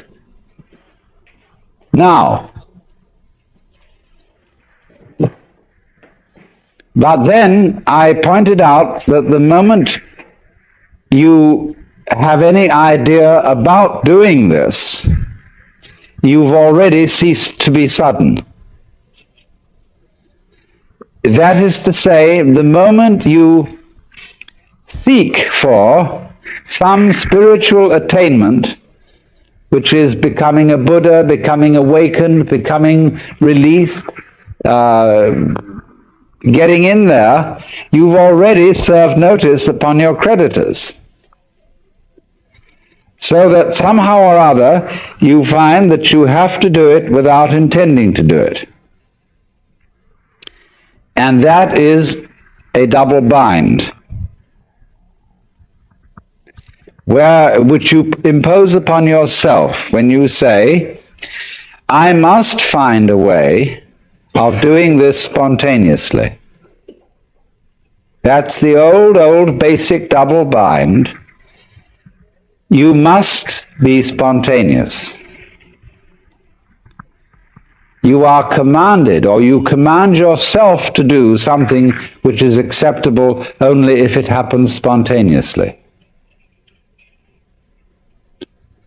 Then you think about that and say, well, what a fix that is. Here am I saying, I must be surprised, and I'm going to lay plans to surprise myself. So by going through this, you discover naturally that can't be done. You can't surprise yourself on purpose.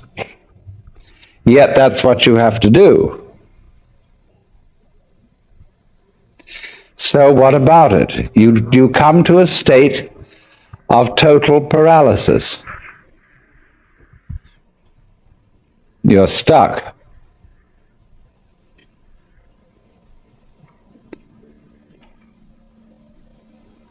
The one thing that is terribly important to be done can't be done. It has to happen. It really does if you're earnest about this. You want to get out of the trap.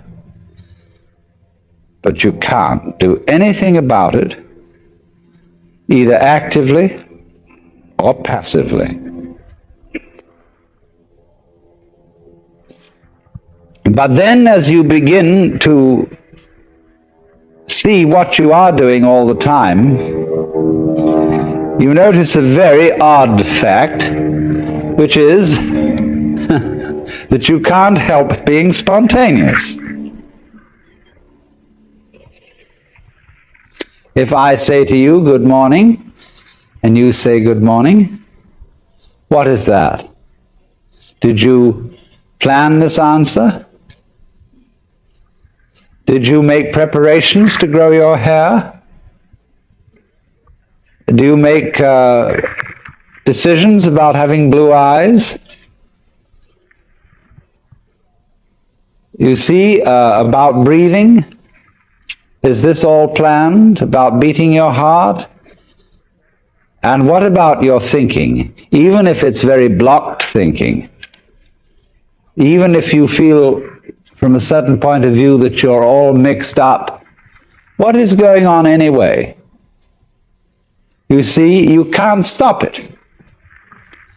It's like trying to, we were discussing the Gurdjieff thing yesterday, the self-remembering exercise, the attempt to live completely in the present.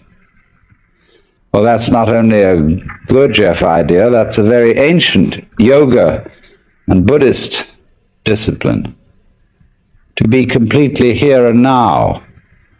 But of course, as you pursue this, you discover you can't do it, because you couldn't even know when to go shopping unless you made plans and started thinking about the future.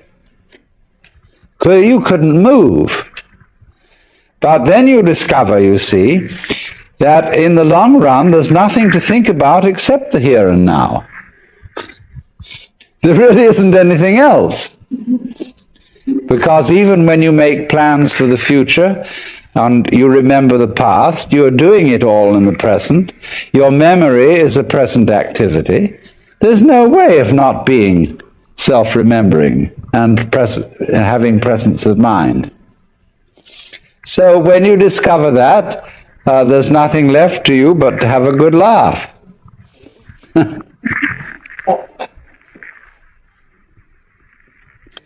Well, now, I want to develop to a greater extent something I only touched on yesterday afternoon when we were discussing anxiety and laughter and the relationship between the two.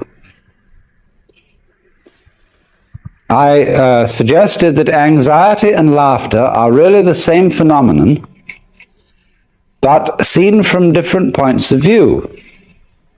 As we all know, we can have shudders of horror and shudders of delight, tears of grief and tears of joy. And it's the same shudders and the same tears in either case, but they have a completely different meaning.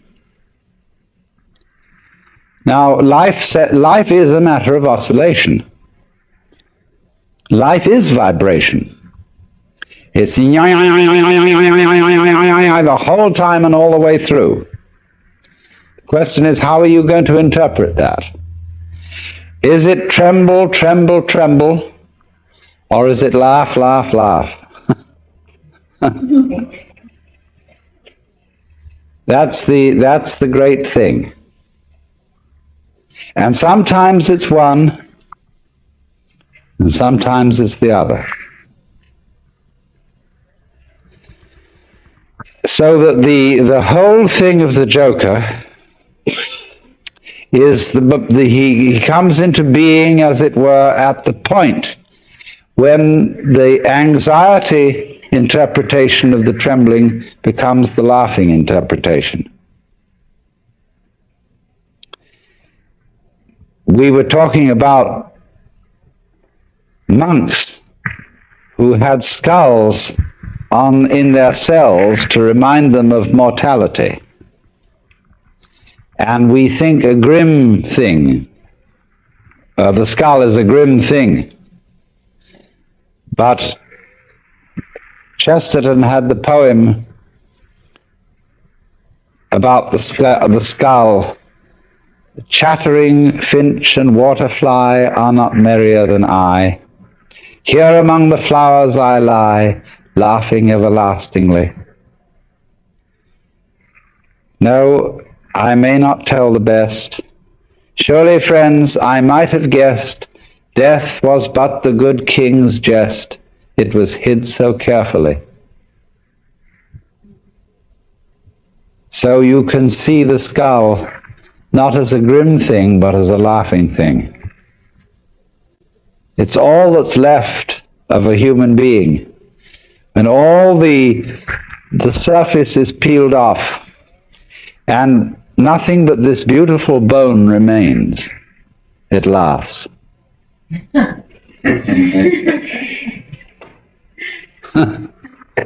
Now why? What is it about death being a jest?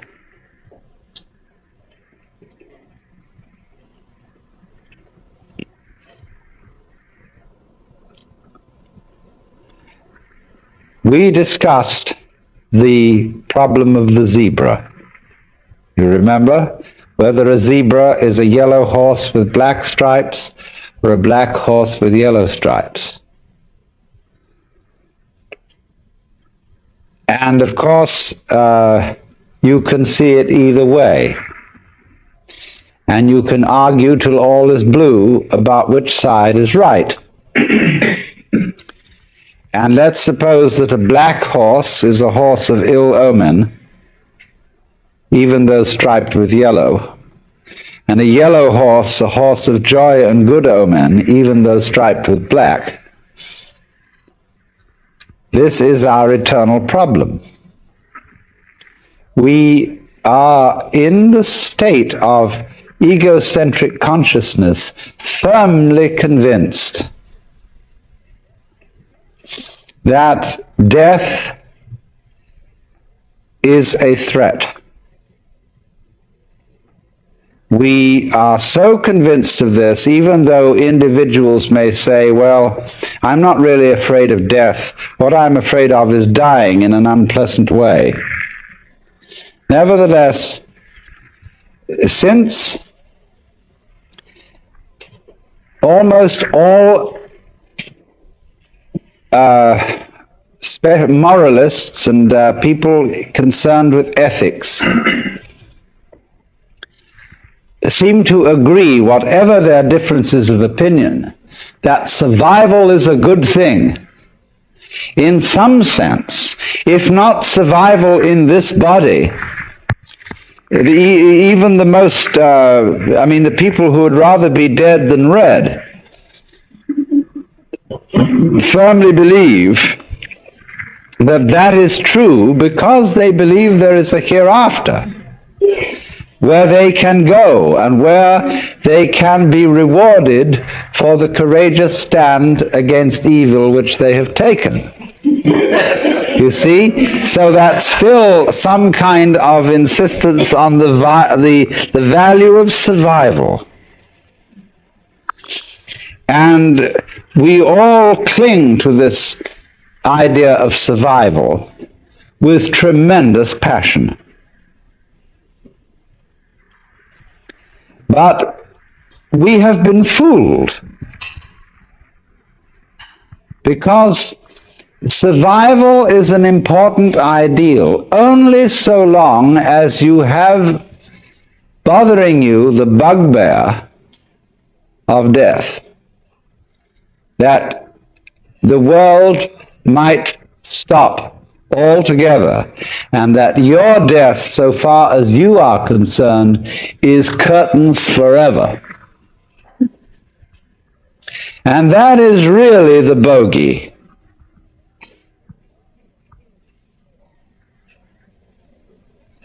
You see, that's all very well to rationalize and say, no, it's not death I'm afraid of, it's the pains of death.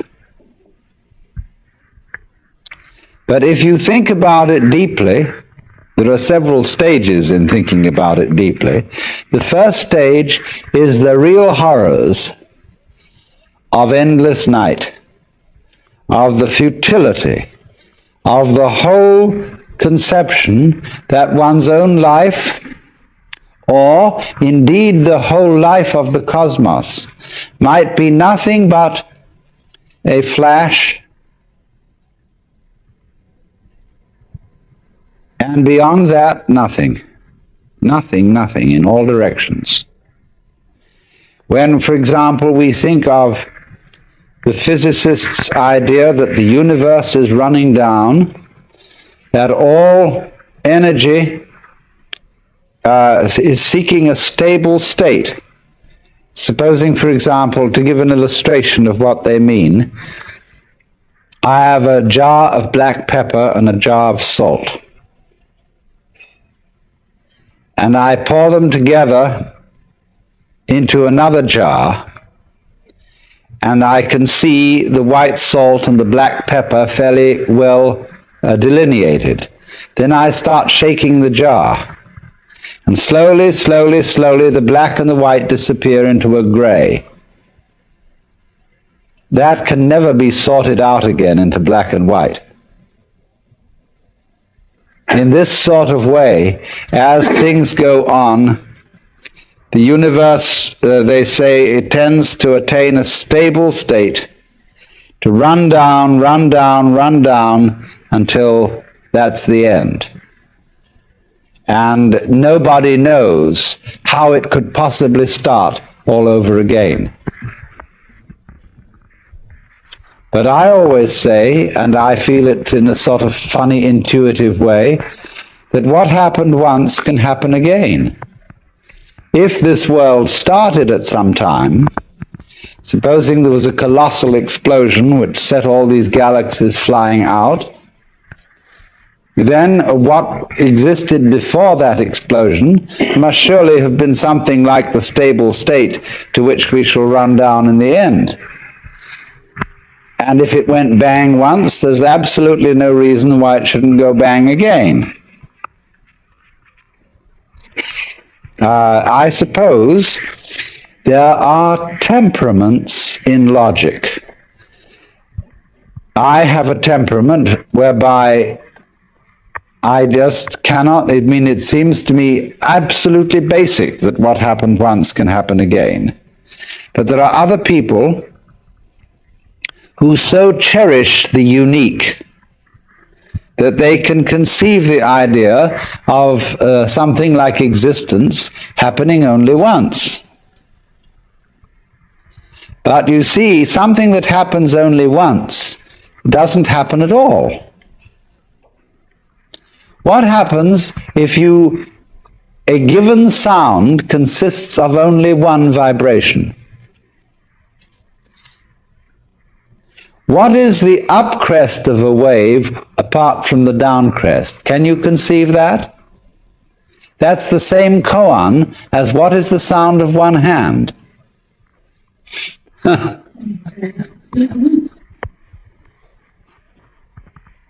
You see, it always takes two. You can't have a purely left-sided person.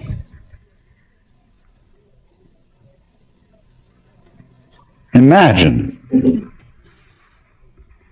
So, in this way, just as you can't have just one vibration, it's like the saying, the greatest strength of mind is to eat one peanut. and so it can hardly be done. So there isn't just one vibration. And a dit but no da sort of thing. You have to have it do more. So in just the same way, when you magnify this principle, there isn't just one cosmos or one big explosion that starts and stops.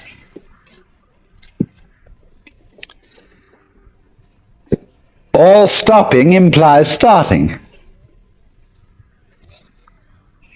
Someone just wrote to me, we haven't parted because we never met.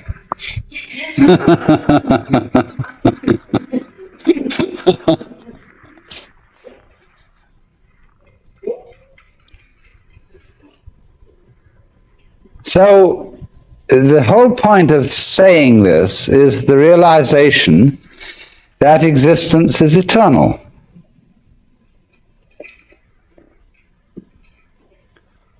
The going out of existence implies the coming in.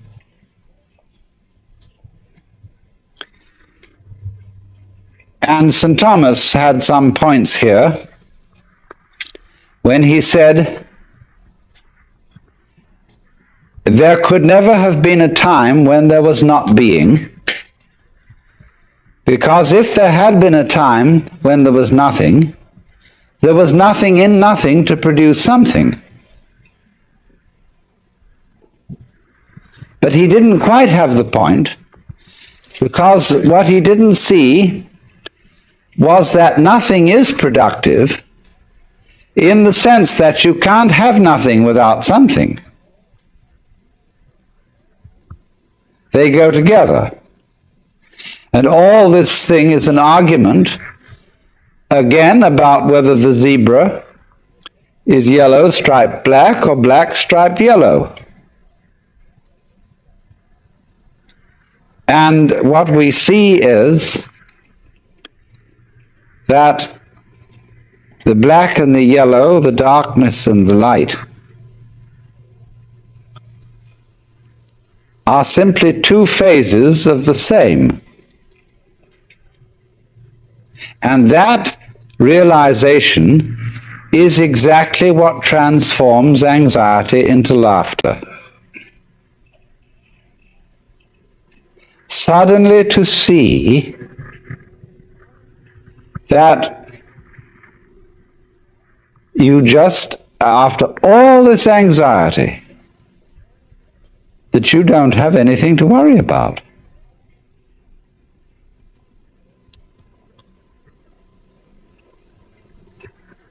Now, that doesn't mean that there will not in our future lie some extremely painful experiences, or experiences that we would ordinarily interpret as horribly painful. We may all die of ghastly diseases, or of radiation burns, or of unimaginable things. But look here. I very briefly touched on pain yesterday and the way pain is interpreted. If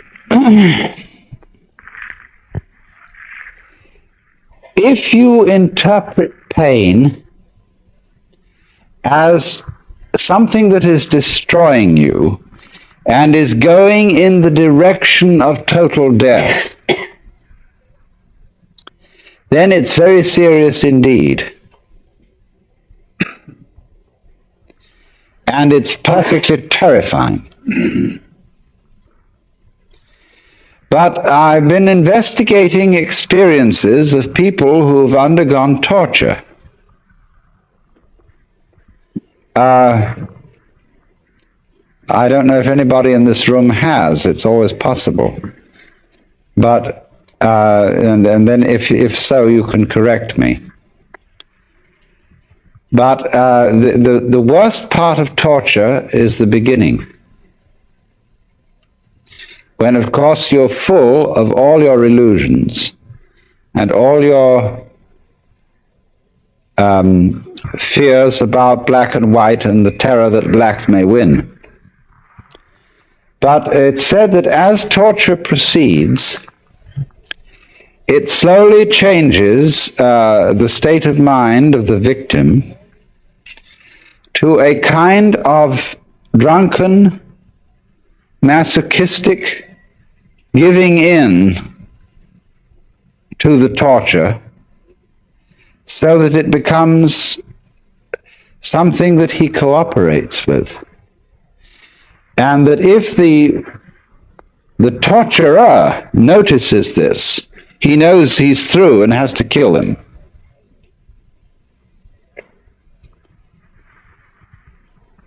So,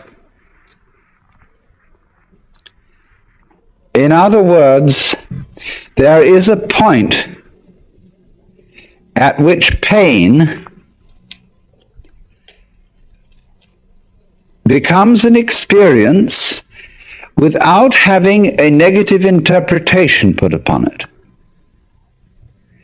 Becomes, in other words, converted into ecstasy.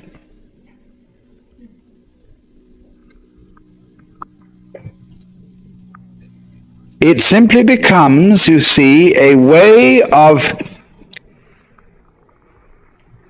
going through extraordinarily far out sensations which have no meaning. If they have meaning, the meaning of threat, the meaning of death looming at the end, and you know this is the tearing apart and the destruction of you, then you see it is absolutely horrendous.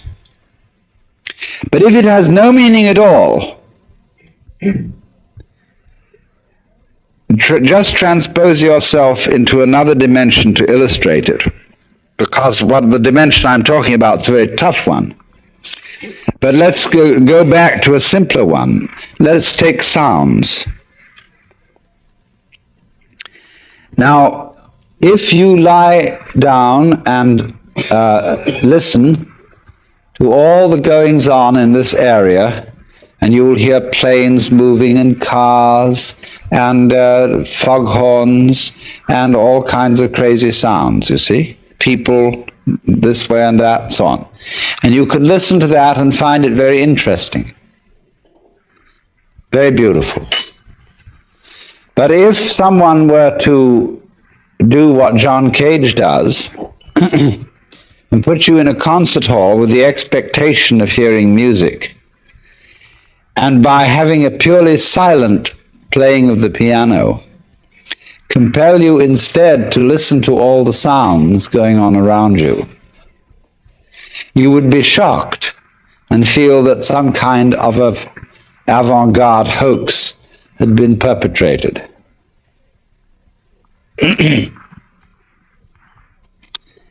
You see, it depends on the set, on the way you approach the experience. Now, you can listen to sounds that are ordinarily considered unpleasant in a totally unprejudiced way. You can listen to discordant musical noises and find them extremely interesting if you listen carefully enough. You can listen to a squalling brat and find it musical. That this child, I'll never forget waking up one morning and listening to a child whining. The child wasn't saying anything. There were no words in it. It was just a plaint. And it wasn't exactly crying. It was a kind of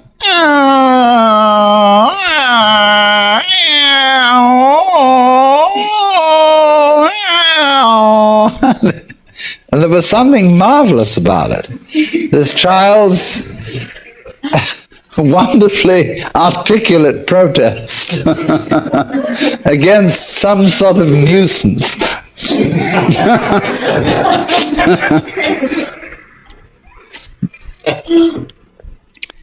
And so,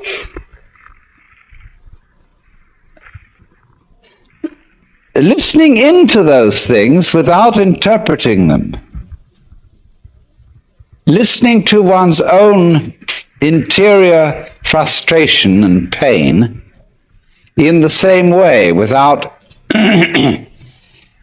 interpreting it as being on one side or the other, on the good side or the bad side, on the black side or the white side, is what makes it possible, you see, to transmute these things. But you can't do this. You can't really, honestly transmute pain into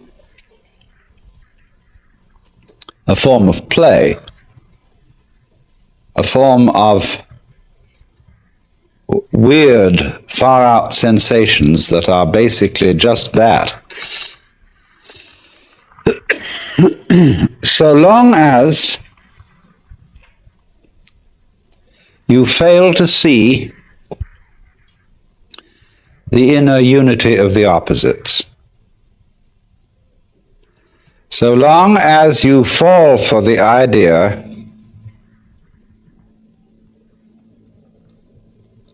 that you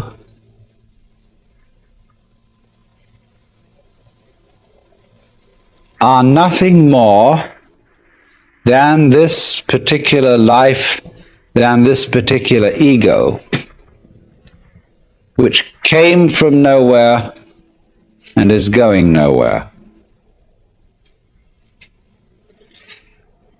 While you remain under that illusion, you see, you first of all, you don't see your identity with everything else that exists.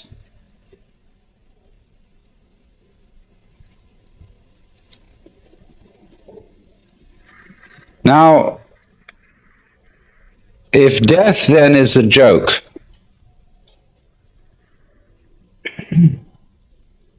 I remember the biggest joke on death I ever saw. I mentioned this in my book.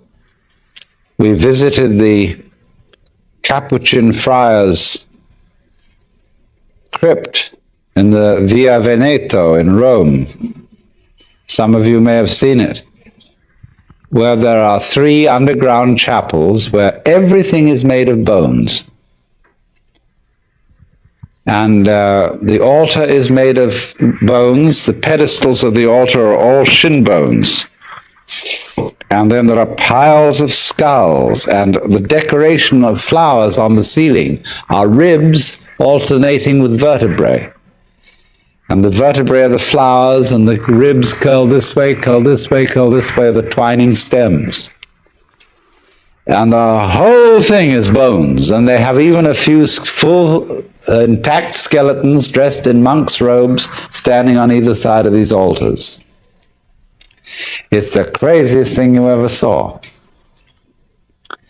And then when you have seen it and you come out, there is a little friar with a beard taking your offering at the top of the steps. And he had a funny, wicked gleam in his eye. And one could see that this was a joke. The whole thing was a joke. It was constructed by people who had somehow overcome the fear of death. Couldn't possibly have such a thing as that.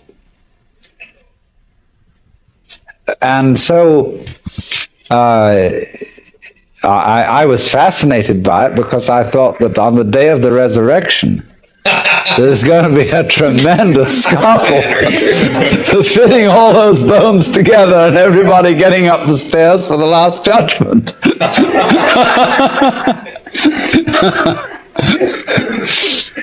Well,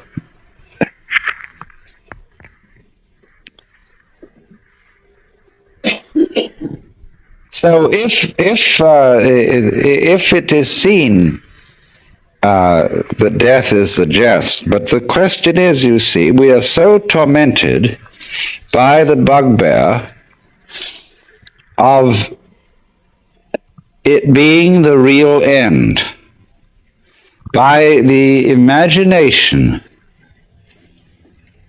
of the possibility of being in the dark forever. Now, you really must think this through, because it is a pure delusion.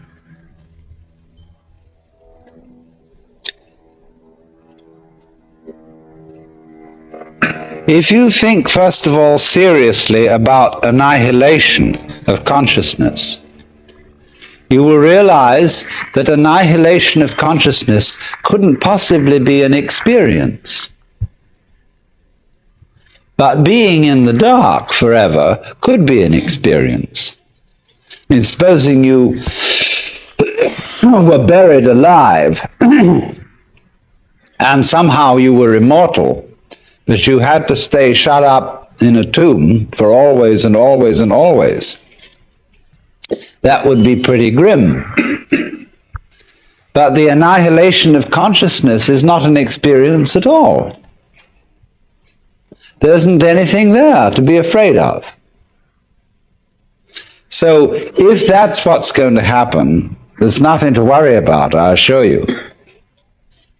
But on the other hand, if you think about it longer, about a state of eternal just not being at all, you know, you realize that nature abhors a vacuum. And that since, just as the universe happened once, it can happen again. Since you were born once, you know, it did happen, really. Well, it can happen again. Only the next you won't remember the one now, just as the one now doesn't remember the one before. Not because you've forgotten, but because memory is transmitted along certain channels. It requires the vehicle of brains, for example. It requires books and other records to maintain it. But as I pointed out yesterday, the fundamental what have you that underlies all this doesn't need a memory. It doesn't need to store memories. And so, just in the same way as you don't need to be conscious of the inner formations of your brain.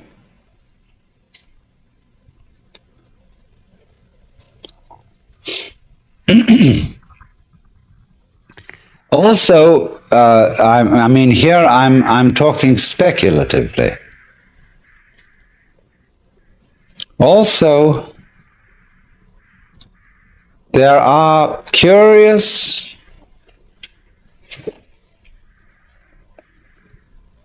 connections where we don't see any. That is to say, the interval between events is not insignificant. Just as you don't hear melody unless you hear the interval between tones. It's the interval that counts. So in the same way, blank intervals between successive manifestations of the universe and blank intervals between your forgetting who you are altogether and dying and someone suddenly becoming a baby. The blank intervals are not insignificant. Every painter knows, every architect knows that the space around an object or inside an object is just as important as the object. That again is the fact. If you don't notice the importance of intervals and you don't notice the importance of space, it is as if you had settled on the carpet here for the black design being the thing and the white background as having no significance.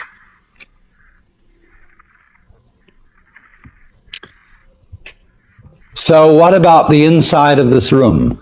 What about the shape of space that it encloses? We would say this is nothing more than a certain quantity of air.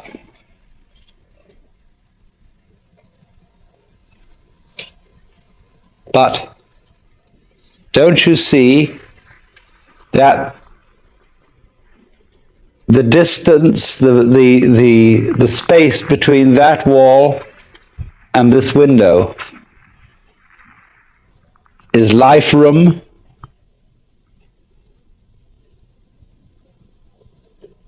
That it's not nothing, that it's just as important. It comes into being at the same moment as the walls come into being. It connects them. And so likewise the space between our planet and other planets is not insignificant. So once you see that intervals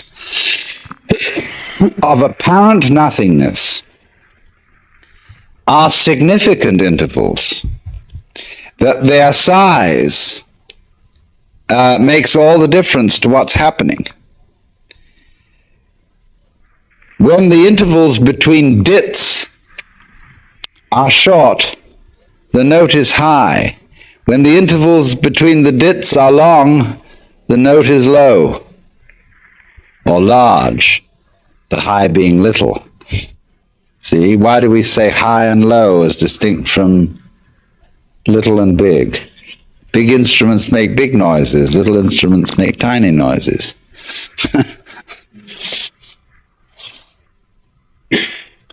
But at any rate, it's the interval that's important. So then, once you see the importance of the interval, you have seen that the white is as important as the black, or the other way round if you want to change your analogy. Do you see how you can switch these analogies? In one case, the white can be the nothing, the unimportant, whereas the black is the mark somebody made with a crayon. Or the other way around, the black can be the darkness, and the white is the flash of lightning that appears in the darkness. Change your analogy. It's like saying, once we used to say about high matters, high matters, lofty thoughts. But now we don't. It's more fashionable to say deep matters and profound thoughts. Someone was telling me yesterday in the group here that they were going to an Indian village in New Mexico where they had Christianity. But when the speaker referred to Jesus and God and so on, he pointed down all the time.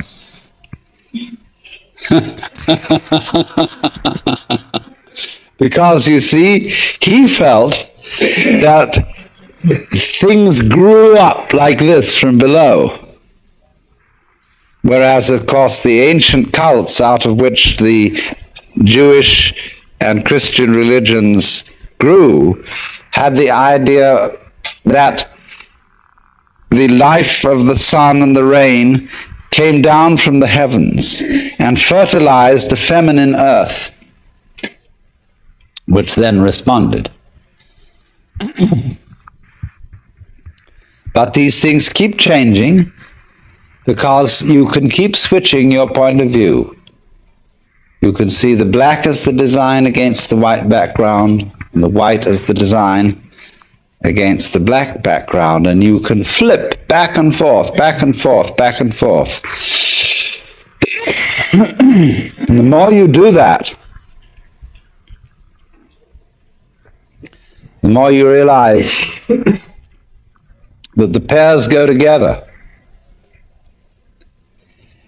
Anxiety is the state of trying not to flip. All life is flipping. It's called its flip-flop-ability is the condition of life, this way and that way. When you're trying to resist flip-flop-ability, you're anxious. You see? When you push against it, it throbs in a way that you interpret as fear. And all rigid personalities, people who can't swing, who have no movement in their hips, as it were, in psychologically, they are resisting flip-flopability. But when you understand flip-flopability, and that this is the way things are, then you laugh, because that is the big flip-flop.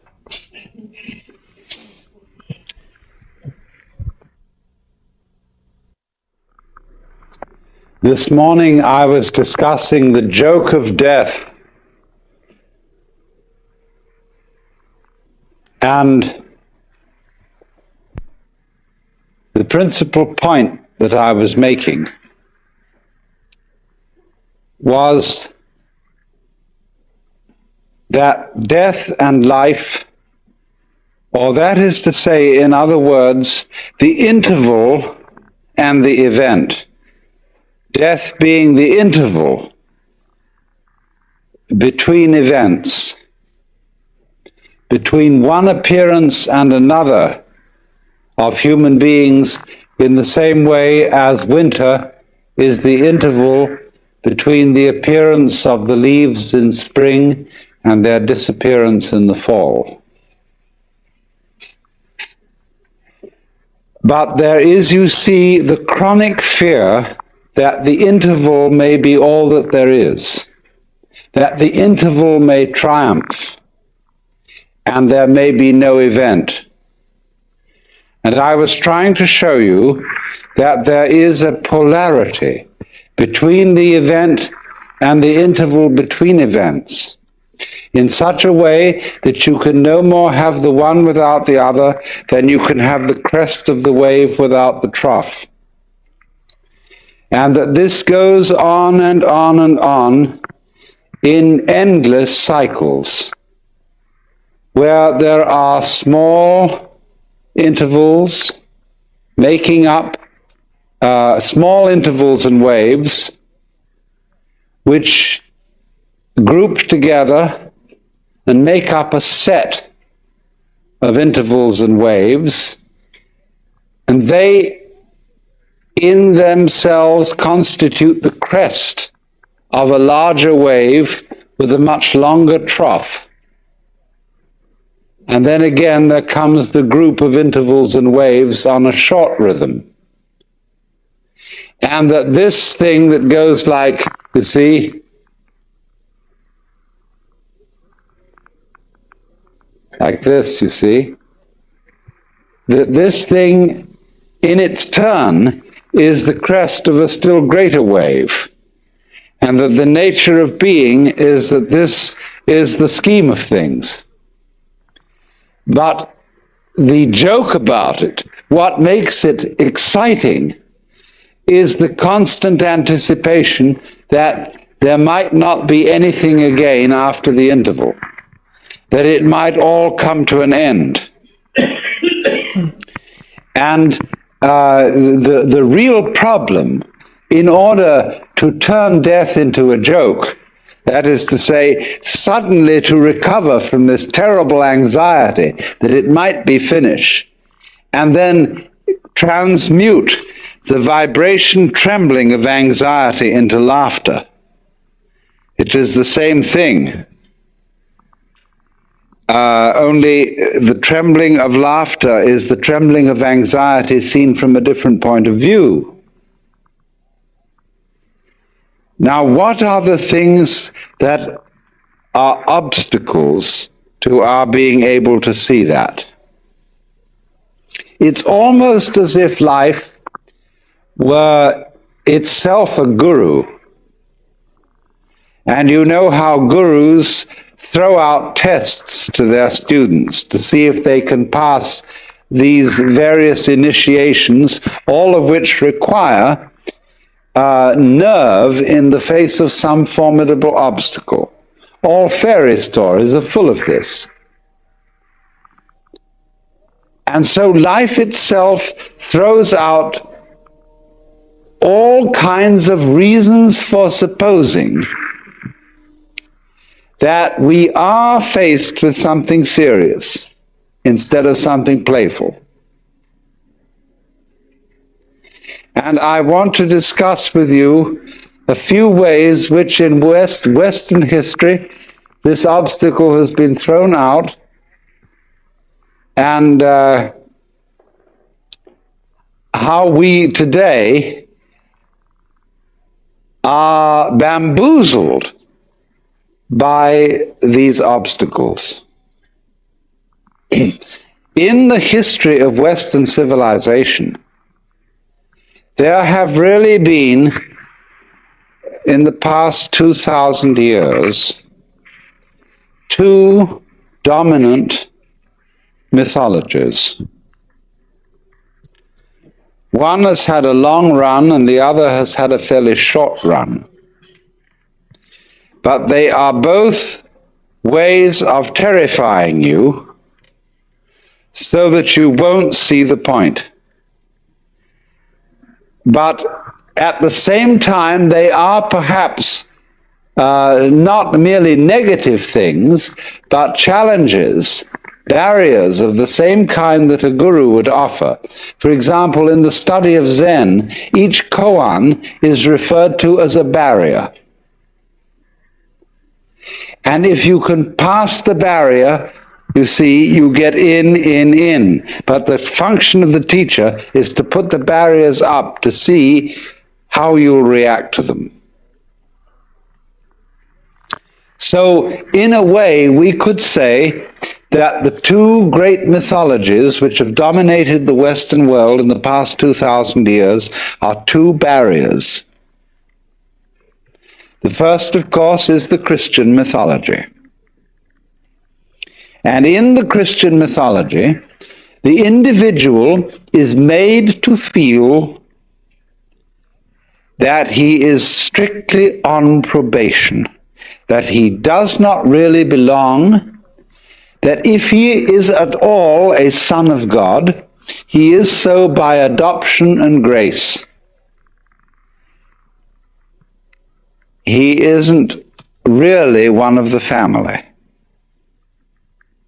Let me explore the theology of that a moment. In Christian theology, God has only one Son.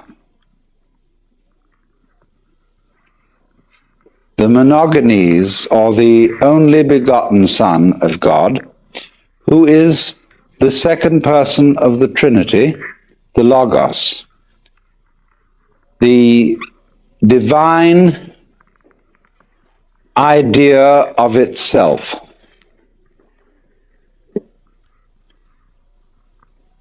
The Trinity constitutes a family. And naturally, it's therefore threefold, because all, for the Greek mind, and it was the Greek mind that molded Christian theology, meaning entirely depends on the structure of the Greek language. And Greek, in common with all Western languages, and indeed also Sanskrit, from which it is derived, has a sentence structure in which there is the subject, the verb, and the predicate. And we can't make any sense without those three things. We have to have an I love you or an I know you sentence for there to be any love or for there to be any knowledge. There must be the lover. The lover can't love without having a beloved, and the lover doesn't relate to the beloved without the relationship of love between them. So there you have the subject, the predicate, and the verb. And so naturally, in Greek ideas, the very inner nature of reality of the Godhead itself must be threefold, following the structure of Greek thought and Greek grammar. So,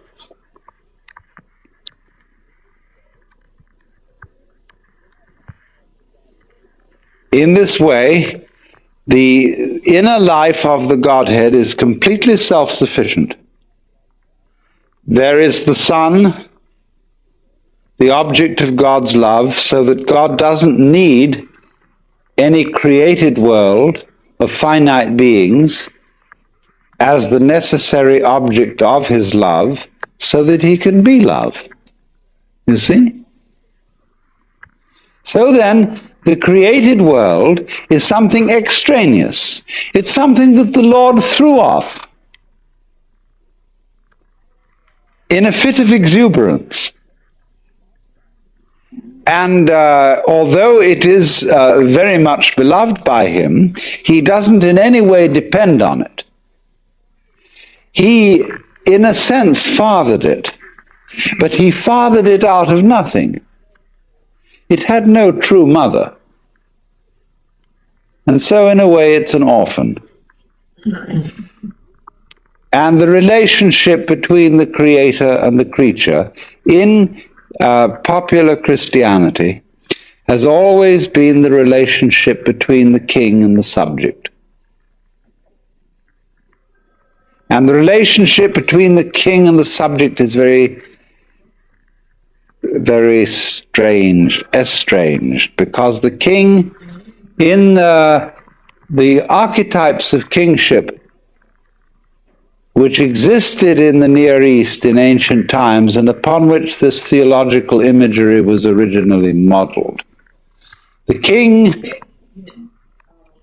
was really afraid. He always appeared in the throne room with his back to the wall. He didn't stand in the middle of his people and say, and look around at everybody like that. He stood with his back to the wall like this. It's funny how all altars, Buddhas and things, have their backs to the wall, because there you can't be stabbed. And you have your guards and your henchmen on either side of you. And all the people prostrate themselves, because that way you can watch them all. They can't see you and you can see them. So you're safe. And that's the imagery, you see, which has given us our Western conception of God. Of the Father, whose children have become a little bit too much for him. He's had too many. And they have to be kept in their place. And so he's a little bit frightened. And so the rules are set up. You just do so and so and so and so. And you must feel grateful for having been fathered. You're a miserable worm, and therefore inwardly, because without me you might not have been. You owe everything you have to my having produced you, and you are a debtor.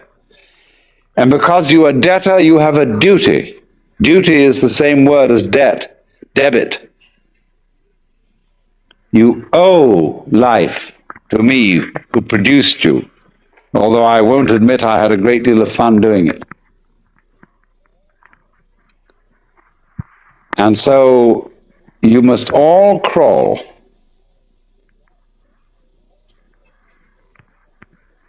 Now, you see, that conception of our relationship to reality has been the popular idea for centuries in the Western world. So that you never really knew where you stood with the authority.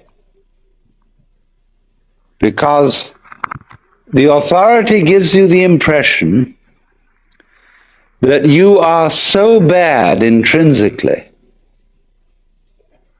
that at any time you ought to be punished and eaten up. And it's only a matter of mercy that you're not being eaten up. So the prayers of the Christian church are full of the idea, O Lord, we are not worthy.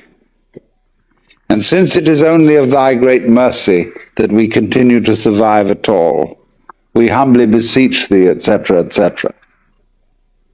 Imagine going around with that feeling about the nature of reality, that it is watching you all the time, that you're always on probation, like a released prisoner.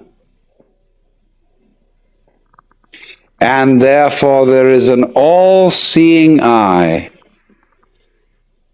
at every moment of the day and night surveilling you, much more efficiently than any big brother could watch you through tiny TV cameras in your bedroom. I know a friend of mine who is a devout Catholic, and in her toilet, but she is different. She has a sense of humor. And in the toilet, You know, it's an old-fashioned one. There's a tank and a pipe coming down to the John.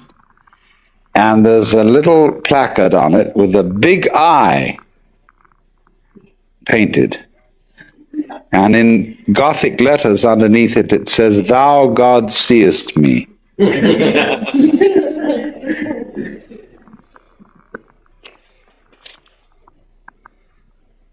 So always, everywhere, according to this mythology, there is the eye of the paternal judge watching you. Now, what can you do with a situation like that?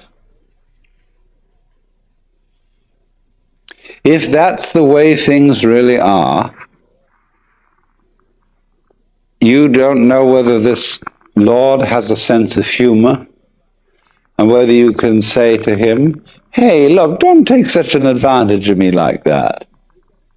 Turn down that light a little. Close off your eyes sometimes. You don't need to be all that particular. You know I can't do anything to you.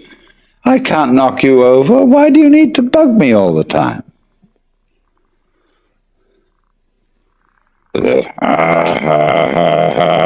Sort of attitude is too much.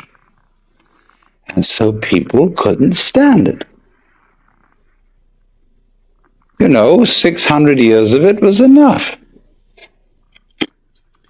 And it became intolerable. Really intolerable.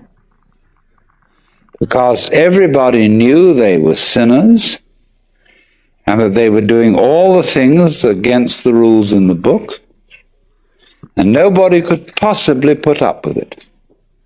So the only thing they could do to relieve themselves of this horrible father figure was to make out that the universe didn't have a father at all.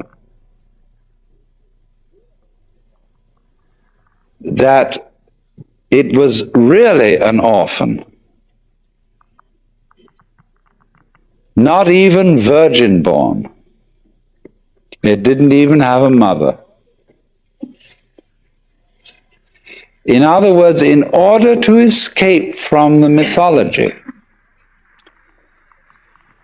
of a conception of ultimate reality, which was much too intelligent and much too nosy, people had to invent a conception of the ultimate reality that was completely banal and dead. So the second Western mythology is the mythology of the mechanical universe, which is a fluke emerging from a process of absolutely blind energy. And you must notice the language in which the great thinkers of the 19th century thought about the world. Freud, for the basic psychic energy, used the word libido, which in 19th century Vienna was exceedingly uncomplimentary. Libido, blind lust. And so in the same way, the science philosophers of the 19th century talked about the world as being based on brute force, unintelligent energy, and worked out a conception of man as a really rather unfortunate natural fluke. Consciousness, reason, and indeed also the passions and feelings and desires of the human heart were nothing but the end product of a roulette wheel of natural selection.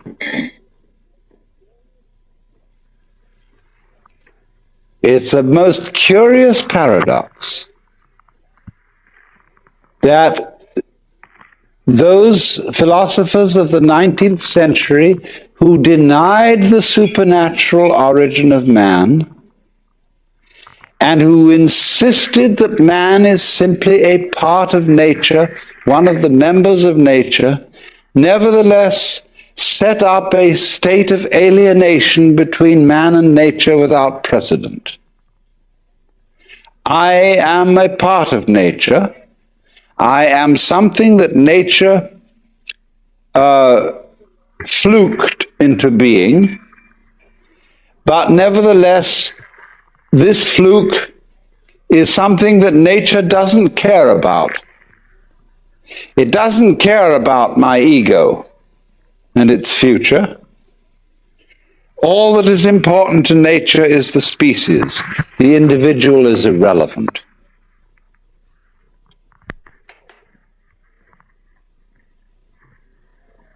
At the same time, this philosophy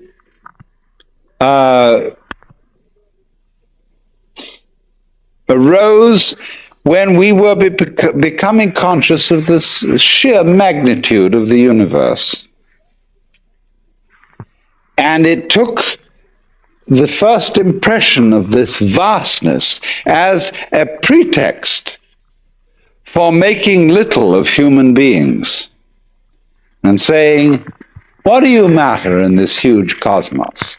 You're just a little fluke. You're just a little nothing at all. This thing goes way on beyond all imagination. And therefore man is just so much fungus on a rock, and a very tiny rock at that.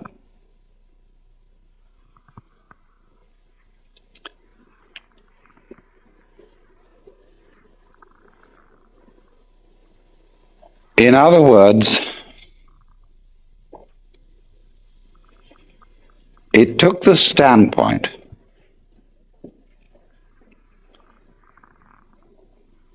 let's set up a scale between two limits. This is the traditional Western opposition.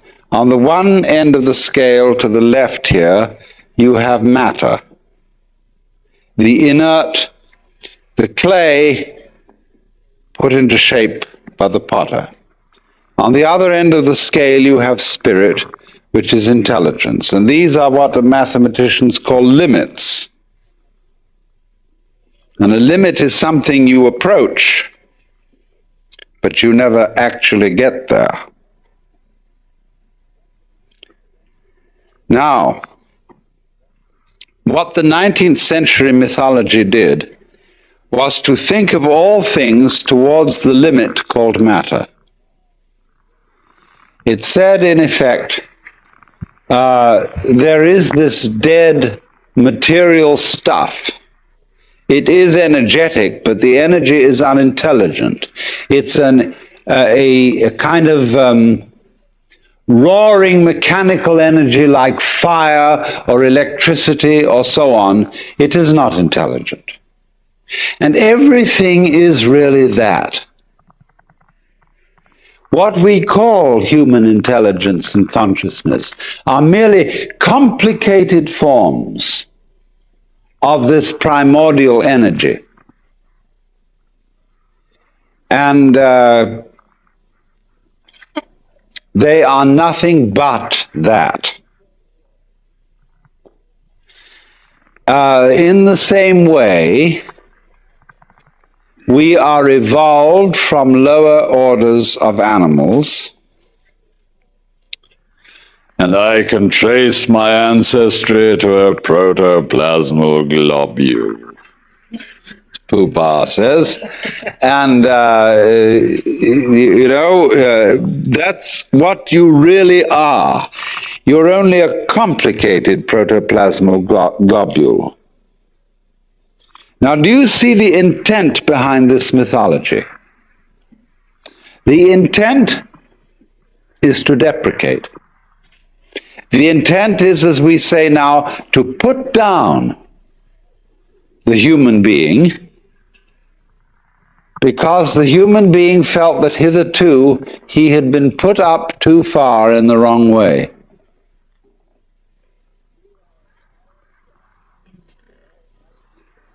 You are a child of God, and the Lord loves you very dearly, but, that's just insufferable to be put up in that way. You have an immortal soul. Your life is endless, but it can very well turn out to be a life of endless agony when you fry in hell. And that was a very serious threat to both Protestants and Catholics. And so it's much better, much more comfortable to have a dead universe than a living universe so everlastingly threatening. So then, the mythology of the 19th century, under which most of us still operate, because we operate under it because it has become so plausible. The science out of which this mythology arose has been so effective. It has produced such a marvelous splash of technological marvels that its point of view, or the point of view of those scientists who started the whole thing going, has become amazingly persuasive and convincing. After all, if I can reach into your brain with a very, very subtle instrument, and I can poke about inside and press there, and suddenly, on a certain point when I press it, a world of memory comes to life so vividly that you see it before your very eyes. I remove the instrument, it vanishes. I touch another place. You experience intense pleasure, absolutely unbelievable pleasure. I remove it, the sensation vanishes. Every time I touch inside, you get a sensation externally of intense reality. And I say, after all, I was only just pushing things in your brain. You see what a push-button thing you are? That's it. I can just poke around and you can see anything. But all that's happening is I'm putting a little electrode or something on certain parts of your brain. That's all you are, poor fish. You're just that kind of a sensitive sponge inside your head bone. Well, that gets very persuasive, you see.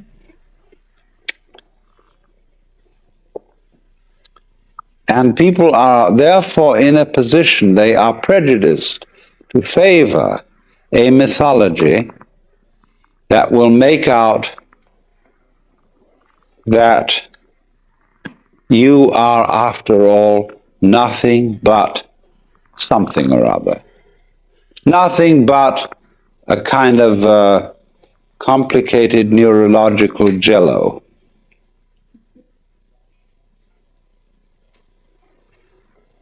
And that point of view, as I said, has become enormously convincing.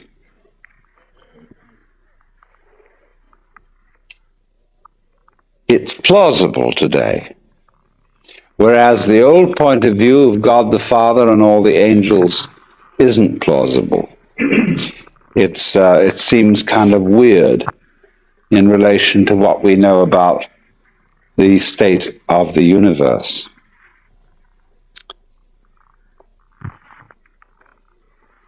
Now, what we have to see is that both of these points of view are equally mythological, and there's no more reason to take one than the other. And that what these points of view reflect are nothing other than certain attitudes to living. Now you see, if you want to live in a way that always is saying, I think that life is disgusting. Supposing you want to deny being, then you can always describe it in ways that are offensive. You can always say playing the violin is just scraping cat's entrails with horsehair. That puts it down, and you say, and you say people who play golf, they're a bunch of idiots who go out on take a walk, and they hit a stupid little ball with sticks. Or that people who like music are just a bunch of idiots who sit around and go out of their minds listening to a lot of complicated noises. See, there's always a way of talking about something to make it sound terrible. Equally, there's a way of talking about something to make it sound great. Now, what do you want to do? Do you want to live your life in such a way that you're always saying to it,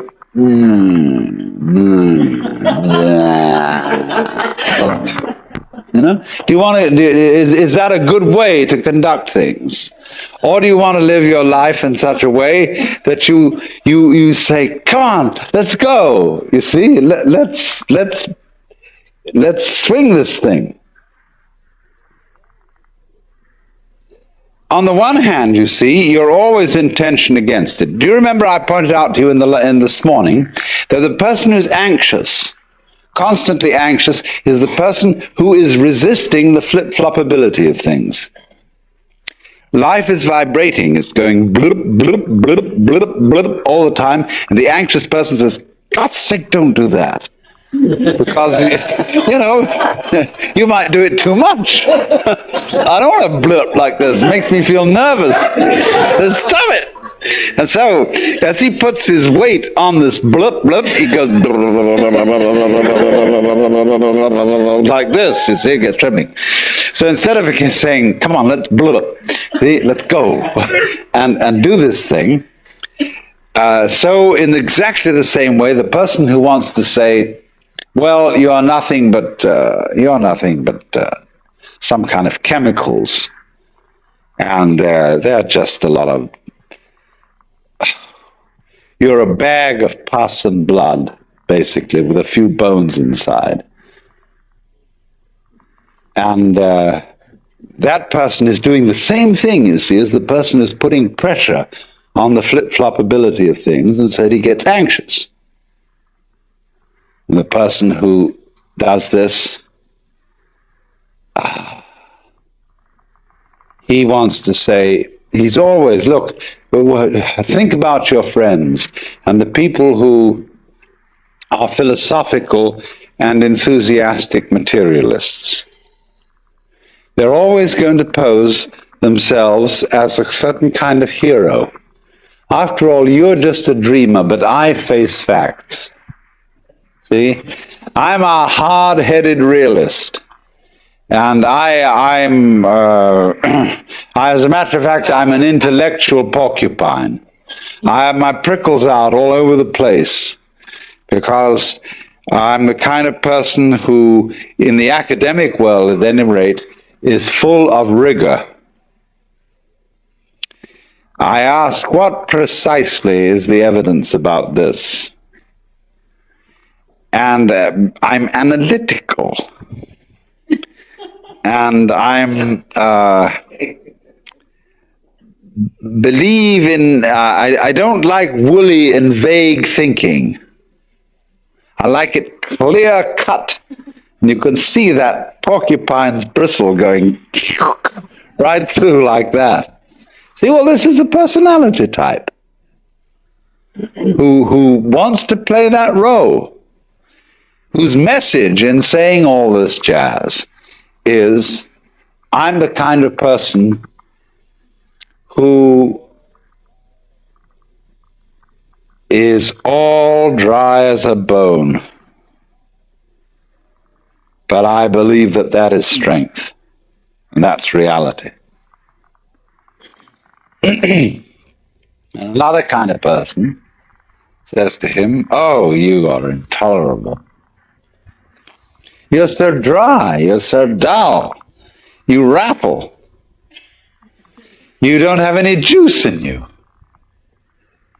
And what we need is juice. And we need flow. We need lilt and rhythm and gaiety, you see? So that's an opposed mythology. And that's another character part you're going to play. But so we've got to consider these are games, you see? As I tried to show you earlier.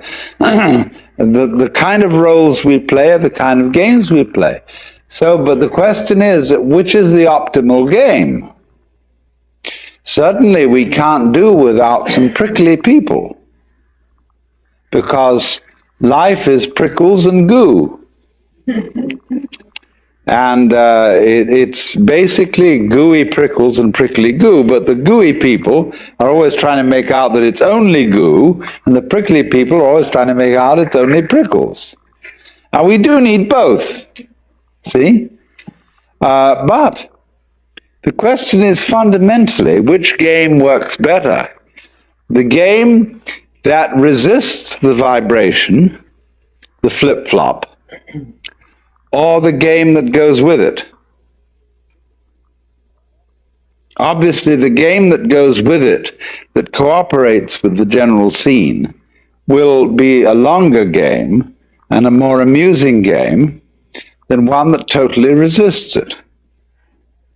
Although, I said totally advisedly, because it's great fun to resist it at times. See, it's just like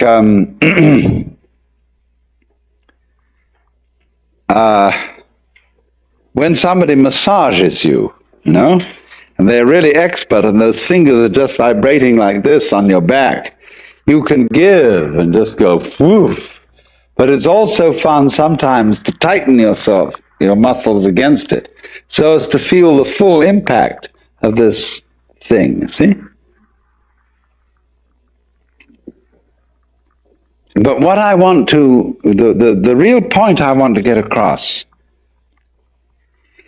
is that what seems to us the hard-boiled common sense of a mechanistic view of the universe is nothing other than a myth. You don't have to be taken in by this, because there is no more solid argument that that is the way things are than any other argument about any other way things might be. Now, it goes like this, you see. Again, think of the idea of limits. We'll take different limits this time. We'll take one limit on the right hand here as consciousness. Extreme, lively sensitivity. And on the other hand, we'll take the opposite limit, which is geological. The stone, the blind energy, the electrical force without any consciousness whatsoever. These are observable things. We see the living human being on one extreme, and we see the stone or the fire on the other. Now,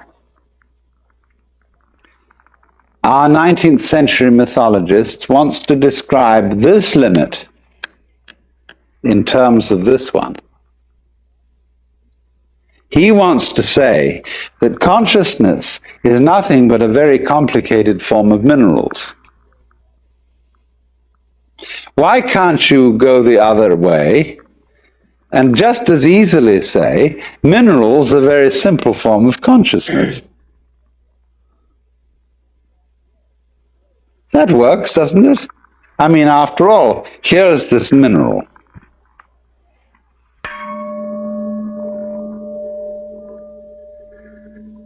I knock it, and it says that to me.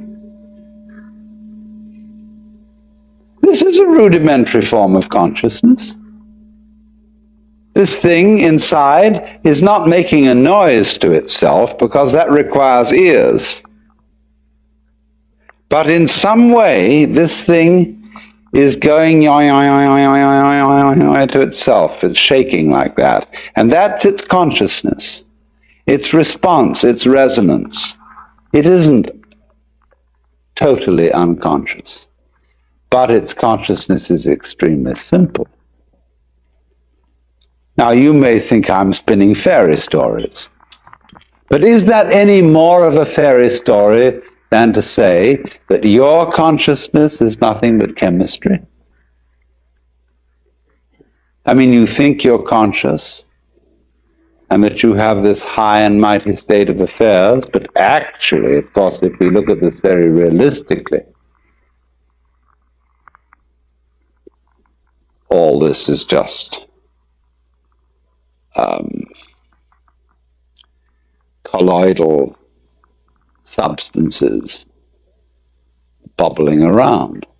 See, both that story and the other story can be made to seem equally fanciful.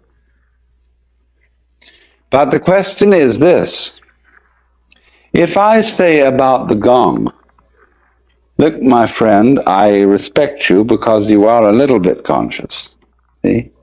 You relate to me, you're kind of a younger brother. And, then there's something endearing and warm about this attitude to things. Whereas if I say, you're just a piece of metal, and as a matter of fact, I'm just a piece of metal too. That's a kind of insult. The people who believe that are really suicidal maniacs. They want to put themselves down. They are against their own life, and they take a great pride in being that way, and they call it being realistic. And I'm only saying it's a better gamble to take it the other way and say the best thing you can say about it, that this is a living being, but not so much of a living being as a snail or something that actually wanders along and wiggles.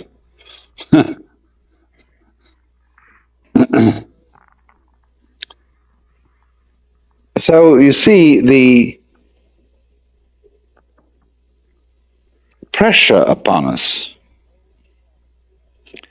of the whole mythology of the 19th century, the whole attitude of putting down the universe because the previous myth had been too uncomfortably alive, is simply a way of looking at things. Let me give another illustration of the same thing.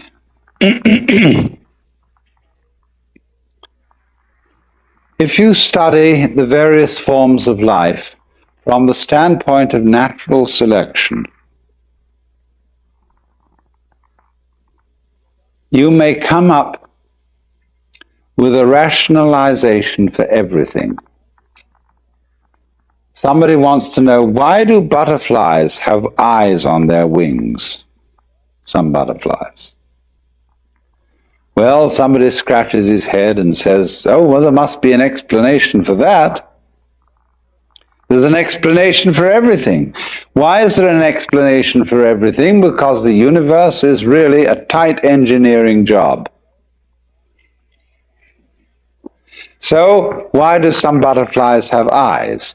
Well, it so happened that some fluke of a butterfly once got an eye on its wing, and birds would avoid it because that eye looked at them and it was just too much. So those butterflies that had eyes on their wings bred, whereas the butterflies that didn't have eyes got eaten up more easily. Although some of them had other alternatives, because of not having eyes, they were invisible and the birds couldn't see them. And so more of that kind survived, although those with the terrifying eyes survived, and so they didn't get eaten up either. So it tended to multiply. So this is a perfectly easy, simple explanation of why butterflies have eyes on their wings. There's other things, some birds with extraordinary plumages, which look so obvious that anybody could catch them, any cat, any hunter. No, they survived because they were so attractive to their females. And so they bred very well. As a matter of fact, this isn't true, they didn't. And, but any explanation will do, provided it seems to explain. Now, that is one way of looking at things. You can make an extremely consistent theory for the different kind of species of flowers and birds and insects and all their markings and so on, just why they have them. But on the other hand, you can equally well explain it in a completely different way. You can say, it would be exceedingly dreary if there were nothing but one uniform type of life. And supposing there had never been anything but amoebas, and there were just globules, and they divided, and then they divided again, and then they divided again. That could have gone on, and it could have been terribly efficient, because the minute you went to hit an amoeba, you would strike it, but suddenly find you'd killed only one of them because it split just before you hit. It's a marvelous arrangement. And they could split very fast. You could suddenly go at another with two hammers, hoping to catch both amoebas, but suddenly they split, and there were 8 of them before you knew where you were. That would be fine. But actually, the reason why there is all this colossal variety and all these patterns on butterflies' wings is that nature is a poet and is simply having a wonderful time making all this variety and doing all these various things. And that explanation is just as plausible as the efficient explanation. You see, the philosophy is to a large extent a matter of taste. What sort of explanations suit your personality? If you're an anal retentive type and rather tight, then you like the efficient explanation. On the other hand, if you're an effusive type, you like the poetic explanation.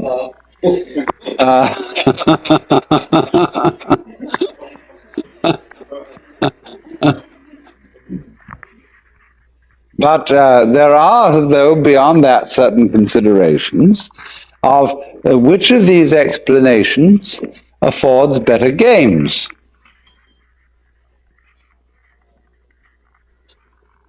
And the economic anal retentive explanation can give good games up to a point, because there's all the thrill of working out the chains of interconnection, all the reasoning whereby finally you go through all sorts of rational conniptions and explain why the butterfly has a big eye on its wing. Fine. But where do you end up? You end up in a mechanical straitjacket. You've got to be careful along the other line of approach that you just don't end up in a morass.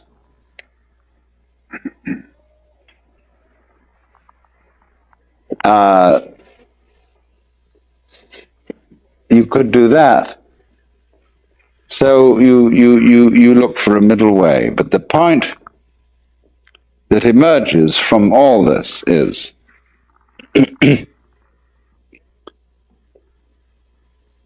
don't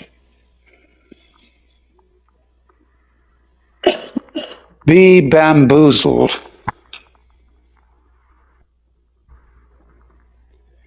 into fearing that the black will win, because the white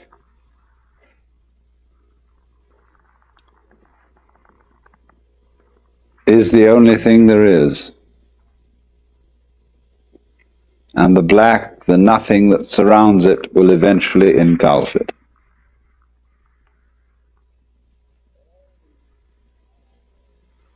All these are, as it were, nursery stories to terrify children.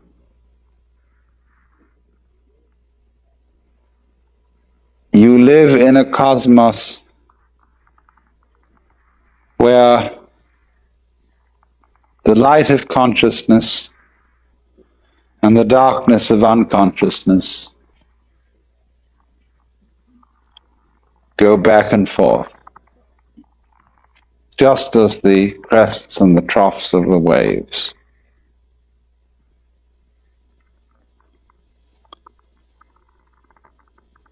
And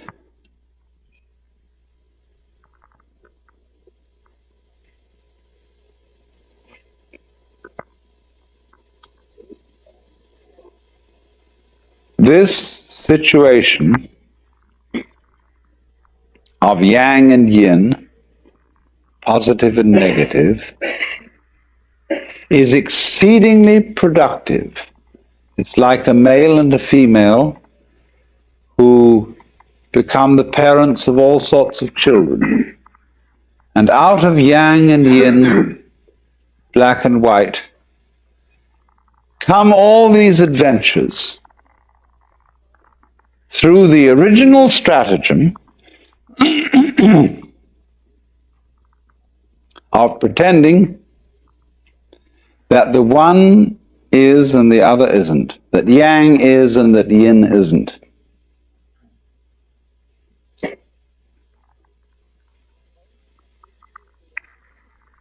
Both have equally good arguments on their side, and one now wins and the other now wins. Back and forth, back and forth, back and forth. But don't be deceived.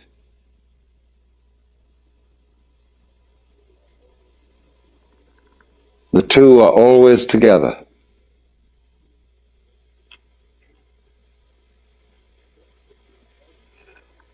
And the thing that you most fear,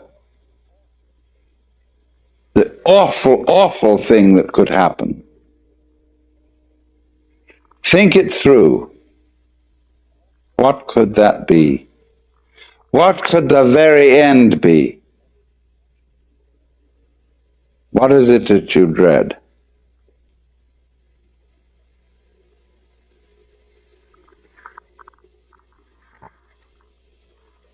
And you'll find out that if you go down, down, down, down, down, down, down into what you dread,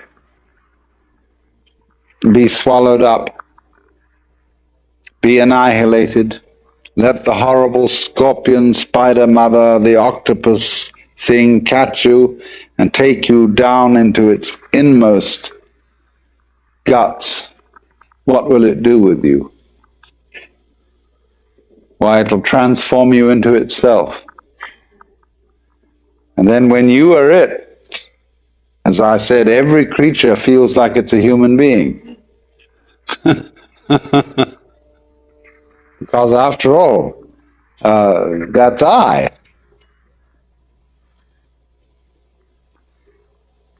So fish, when they've eaten up something, and that thing has become them, and then the fish looks around and says, gee, that was a good dinner. And it feels human. And the fish looks around and it sees things that aren't fish, and they look like cows and human beings wandering around there. They look like predatory monsters of some kind. Awful looking things. Ghastly teeth. And weird, inhumane arms and legs on them. Not nice, orderly fins and tails and beautiful scales on the side, like a really good person should look. See?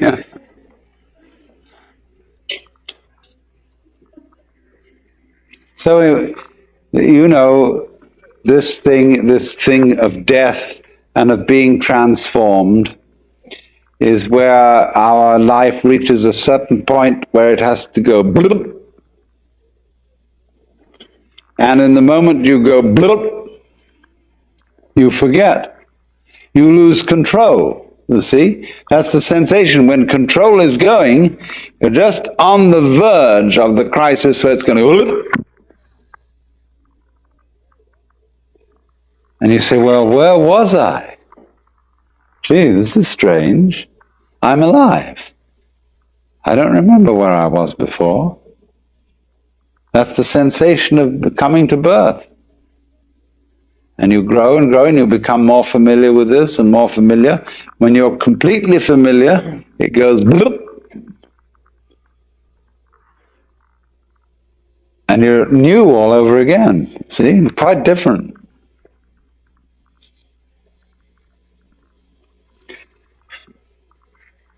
We can never believe, you see, when it gets to the point where we know it's about to go bloop, you never believe that it will go into life. We always think it's going to go into something dreadful.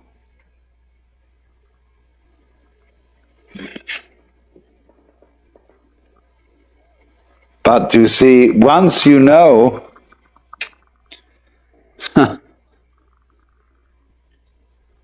it's going to keep flipping. And the only thing is to go with that flip. See, get ready to go. Are you ready? Bloop. Then you can laugh. Because you know there's no way out.